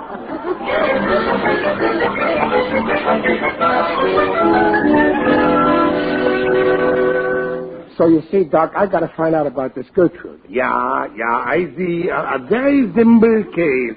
I handled many similar ones in Vienna when I worked with Freud. Oh. Excuse me, please. Yeah. Hiya, Doc. You placing any bets today? No, I'm flat, Lefty. Yeah, too bad. Now, wait a minute. I got a chump in there. I think I can clip him for a fin. Be right back.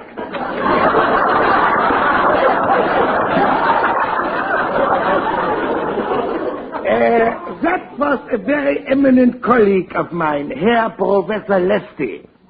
Oh, yeah, I've heard of him. Well, let us begin. Lie down on the couch, please. Oh, yeah, okay, Doc. Oh, before we begin, always the fees in advance. Old Viennese custom. Oh, yeah, I heard about it. Here you are. Thank you. Excuse me a moment. I will go right away and give it to the bookmaker. The bookkeeper. Here you are, Lefty. Lucky boy and the 4th on the nose. Okay, Doc. Right. Now we begin, Herr Lucky Boy. Herr Riley. Sure, Doc. Obviously, this Gertrude is some woman you should have known a long time ago. And you have suppressed all knowledge of her. But we will find her. We will probe inside your mind. We will go deeper and deeper until we hit rock bottom. Now, I want you to think of women. Think of all the women you have known. I'm thinking. Now, just let your thoughts roam. I see a woman. She's beautiful. Honey-colored hair. Yeah? Blue eyes. Yeah. A dimple in her chin. Yeah. A gorgeous figure. What's her phone number? Yeah, go on. She's holding her arms out to me. Now she's kissing me. This is Gertrude. No. No? No, it's my wife. Your wife? Lie down, please. We try again. Now, we go farther back, a long time, to when you were young. Now, think of women you knew in your youth. I'm thinking. Yeah? I'm in Prospect Park, sitting on a bench. And who is with you? A girl. A gorgeous girl. I got my arm around her. The moon is shining. Yeah. I lean over toward the girl. We're cheek to cheek. She whispers in my ear. What is she saying? Chester, when are you going to get your nose straightened? This is Gertrude. No. No? No, my wife. Your wife. Lie down, please. We try again.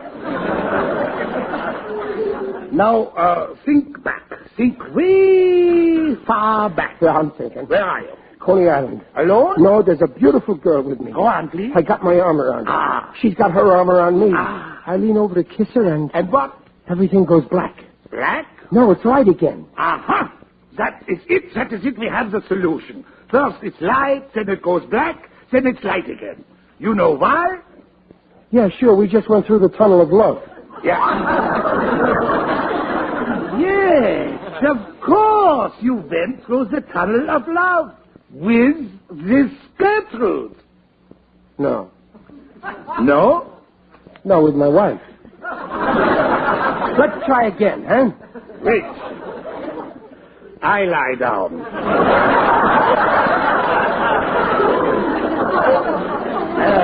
I think that will be enough for today. Next visit. Next visit? Oh, yeah, these things take a long time. 1 year, 2... Wait a minute. I can't wait that long. I paid you for advice.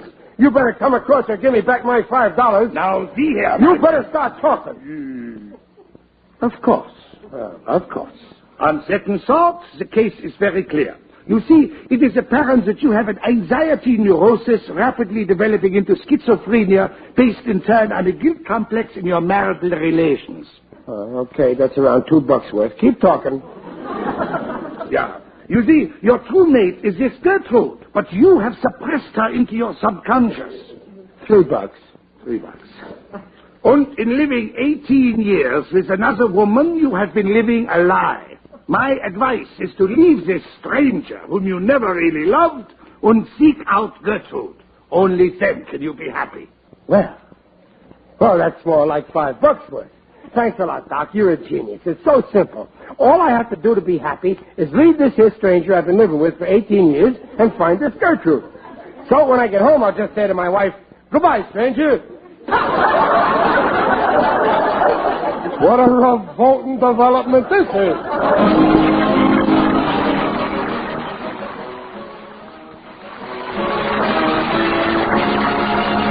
Well, we'll bring you the second act of the life of Riley in a moment. And now, the glamour girl of the year. I'm Tallulah, the tuba proud, and I've got a little something to tell. Your hair can be radiant, oh, so easy. All you gotta do is take me home and squeeze me. I'm Tallulah, the tuba proud, and I'll make your hair look swell. It'll shine, it'll glow, so dandruff-free. For radiant hair, get a hold of me.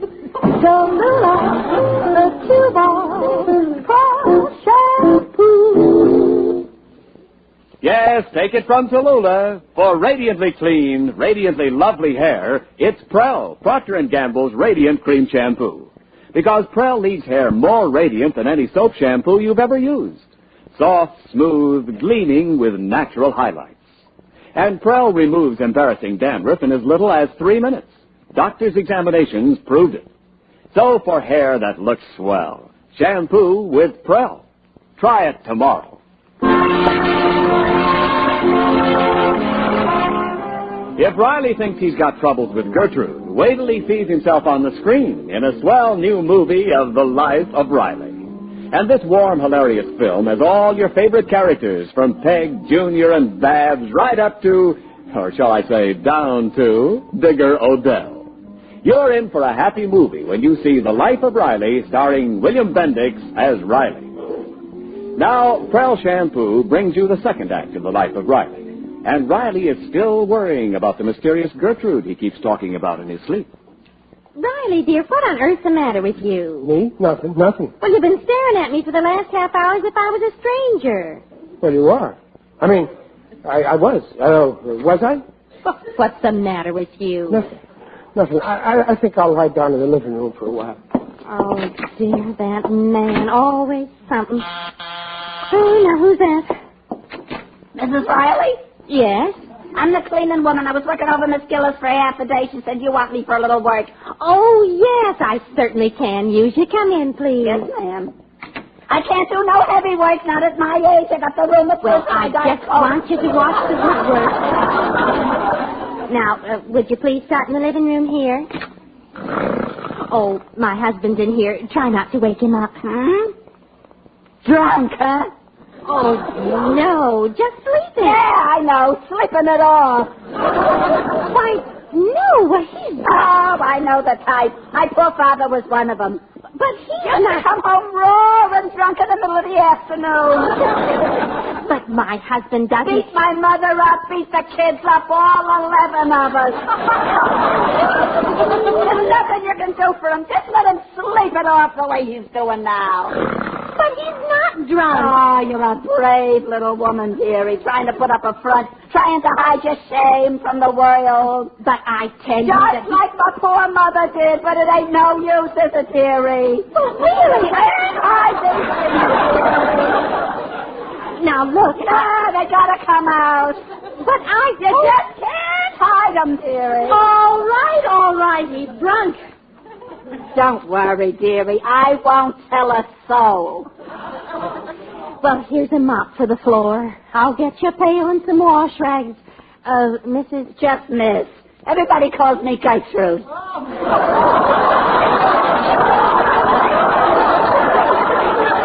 Well, all right, Gertrude. I'll get you that pail. Oh, poor little woman. And look at that big brute laying there in a stupor. That's a drinking man's face, all right. Looks just like my poor father. Oh, he's coming too, the beast. Gertrude. You talking to me? Gertrude. What do you want? Gertrude, darling. Who are you calling darling? Kiss me, Gertrude. Kiss you? I may be an old maiden crowding 60 and getting balls, but I ain't that desperate. Go on, kiss me, Gertrude. I ain't staying here another minute. It's getting so a girl ain't safe anymore. Where are you going? Home. That husband of yours tried to kiss me. He what? Goodbye. Riley. Chester Riley. Huh? What's the matter? Why are you shaking me, sir? Stop pretending you're asleep. What's the matter? What did you do to that woman? What woman? The cleaning woman. Cleaning? Was there a woman here? She said you tried to kiss her. I was asleep all the time. Peg, you've been dreaming. Oh, Riley. You're just impossible sometimes. If it isn't one thing, it's another. It's so hard to get a woman to clean the house, and when I finally do, you drive her away with your crazy antics. Now I'll never get Gertrude back. Who? What are you hooting like an owl for? I said Gertrude. Gertrude. She was here. My dream girl. I gotta find her. Riley, come back here. Gertrude! Gertrude, where are you?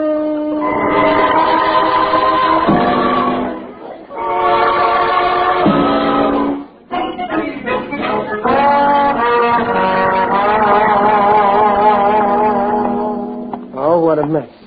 I thought I'd find that Gertrude wherever she is. I don't know what to do. I can't go home, but I've got her. In my profession, when you gotta go, you go. Oh, it's you. Yes, it is I indeed. Digby Odell, the friendly undertaker.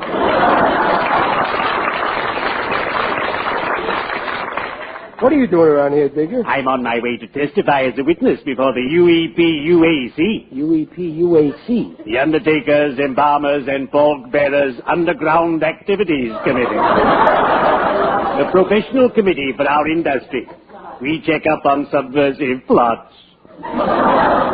Oh, those investigating committees, they never find nothing. I beg your pardon. When we uncover a plot, we find something. There's somebody I'd like to find. Who? Listen, Digger, did you ever hear anybody talk in their sleep? Not around my place. My employees know better than to lie down when I'm around. In fact, I have a sign hanging on the wall that says, if you're sleepy, don't lie down. And what's more, if you do lie down, you'd better snore. I've been talking in my sleep about some girl I'm in love with, Gertrude. Oh, Riley, you're a gay dog. But I don't remember ever meeting her. I can't even remember the dream. All I know is I talked about this here Gertrude, and then she even came to the house. But I was asleep. And Peg says I tried to kiss her. Oh, Digger, help me. You gotta help me out of this hole. Well, all right. For you, I'll make an exception. What'll I do? You must be forthright, frank, and truthful. Go to your dear spouse. Tell her everything. Discuss the whole matter. Yeah, that's best. Of course it is. I'm sure she'll understand. And the worst that can happen is that she'll lay you out. Oops, that reminds me I have an appointment. Well, cheerio. I'd better be shoveling off.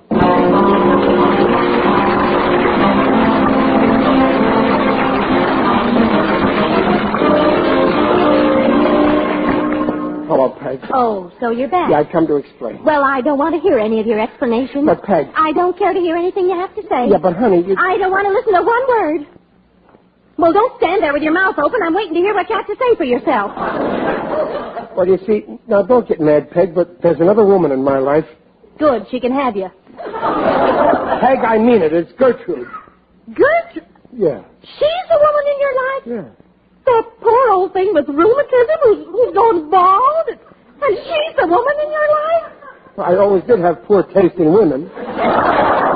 You know that. I mean, except for you. I don't understand it myself. I never really saw her. What do you mean you never saw her? Well, I just talk about her in my sleep. Ask Junior. Oh, you ought to go to a psychiatrist. I did. It cost me $5. Did he tell you were crazy? No. You wasted your money. You still don't understand. I keep talking about this here Gertrude, and I talk about you, too. I say, go away, Peg, I don't like you anymore. And then I say, kiss me, Gertrude, and... Riley, do you mean to say... Oh, Riley. Well, it's no joke, Peg. It's more serious than you think. Gertrude is my true mate, and you're practically a stranger. The doc told me I gotta find this Gertrude. There, you see how serious it is? I'll find your Gertrude for you.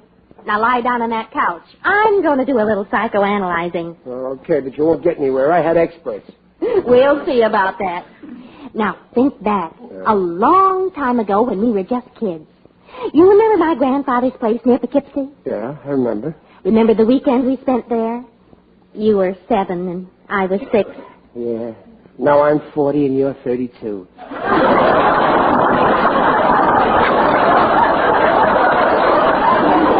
Now, concentrate. Think back to Poughkeepsie. Yeah, it's coming back. Sunday morning, we went for a walk. Go on. We're holding hands and suddenly... Yes? I see her. There she is. Gertrude. It's her. And you run to her. I can't help myself. It's love at first sight. I drop your hand, run to Gertrude. She starts kissing. And what does she say? She says, wait, it's coming back. I remember. She turns to me, looks at me with her beautiful brown eyes, and she says...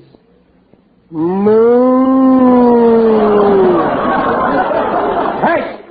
Gertrude, the cow! I'm in love with a cow!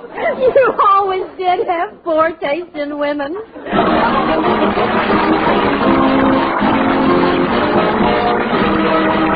The Rileys will return in just a moment. For hair that's groomed well, just use Prell, Procter & Gamble's Radiant Cream Shampoo. Because Prell leaves hair looking lovely the very first time you use it. Radiantly clean, radiantly shiny. Yes, in hardest water, Prell leaves hair more radiant than any other leading cream shampoo. Soft and smooth, easy to curl and manage. And Prell removes unsightly dandruff quickly, in as little as 3 minutes. Doctors' examinations proved it. And say that handy Prell tube's a pleasure to use. No waste, no spill. Try Prell. As Tallulah says, I'm Tallulah, the tube of Prell, and I'll make your hair look swell. It'll shine, it'll glow, so dandruff-free. For radiant hair, get a hold of me. Tallulah, the tube of Prell shampoo. Oh, I still can't get over it. How any man in his right mind can get into such a stew over silly I things. know, Peg. I know just what you're going to say, and I don't blame you. I admit I ain't much of a husband. What you ought to do is pack up and leave me. Oh, now don't be silly. If I had it to do all over again, I'd still marry you. You would? Honest? Honest and truly? Honest. Ah, that's what I love about you, Dumpling. You got very good taste in men.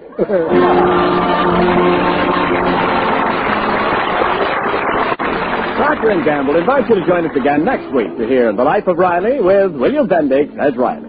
The script is by Alan Lipscott, Reuben Schiff, and Dick Powell. Mrs. Riley is Paula Winslow. Digger Odell is John Brown. The Life of Riley is produced by Irving Brecker. And remember, for more radiant hair, free of unsightly dandruff, get the shampoo in the tube. P-R-E-L-L, Prell Shampoo.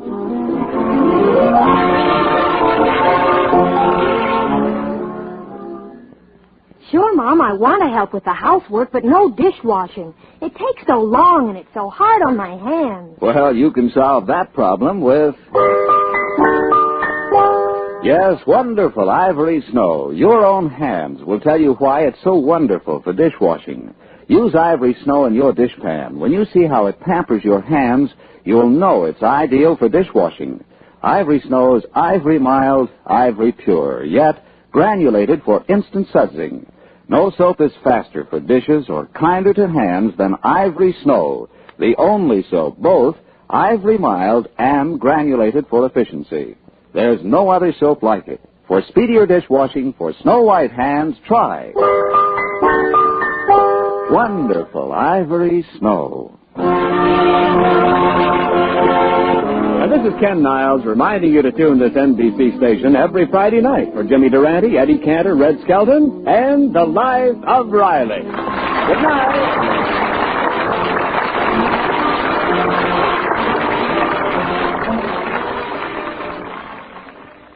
This is NBC, the National Broadcasting Company.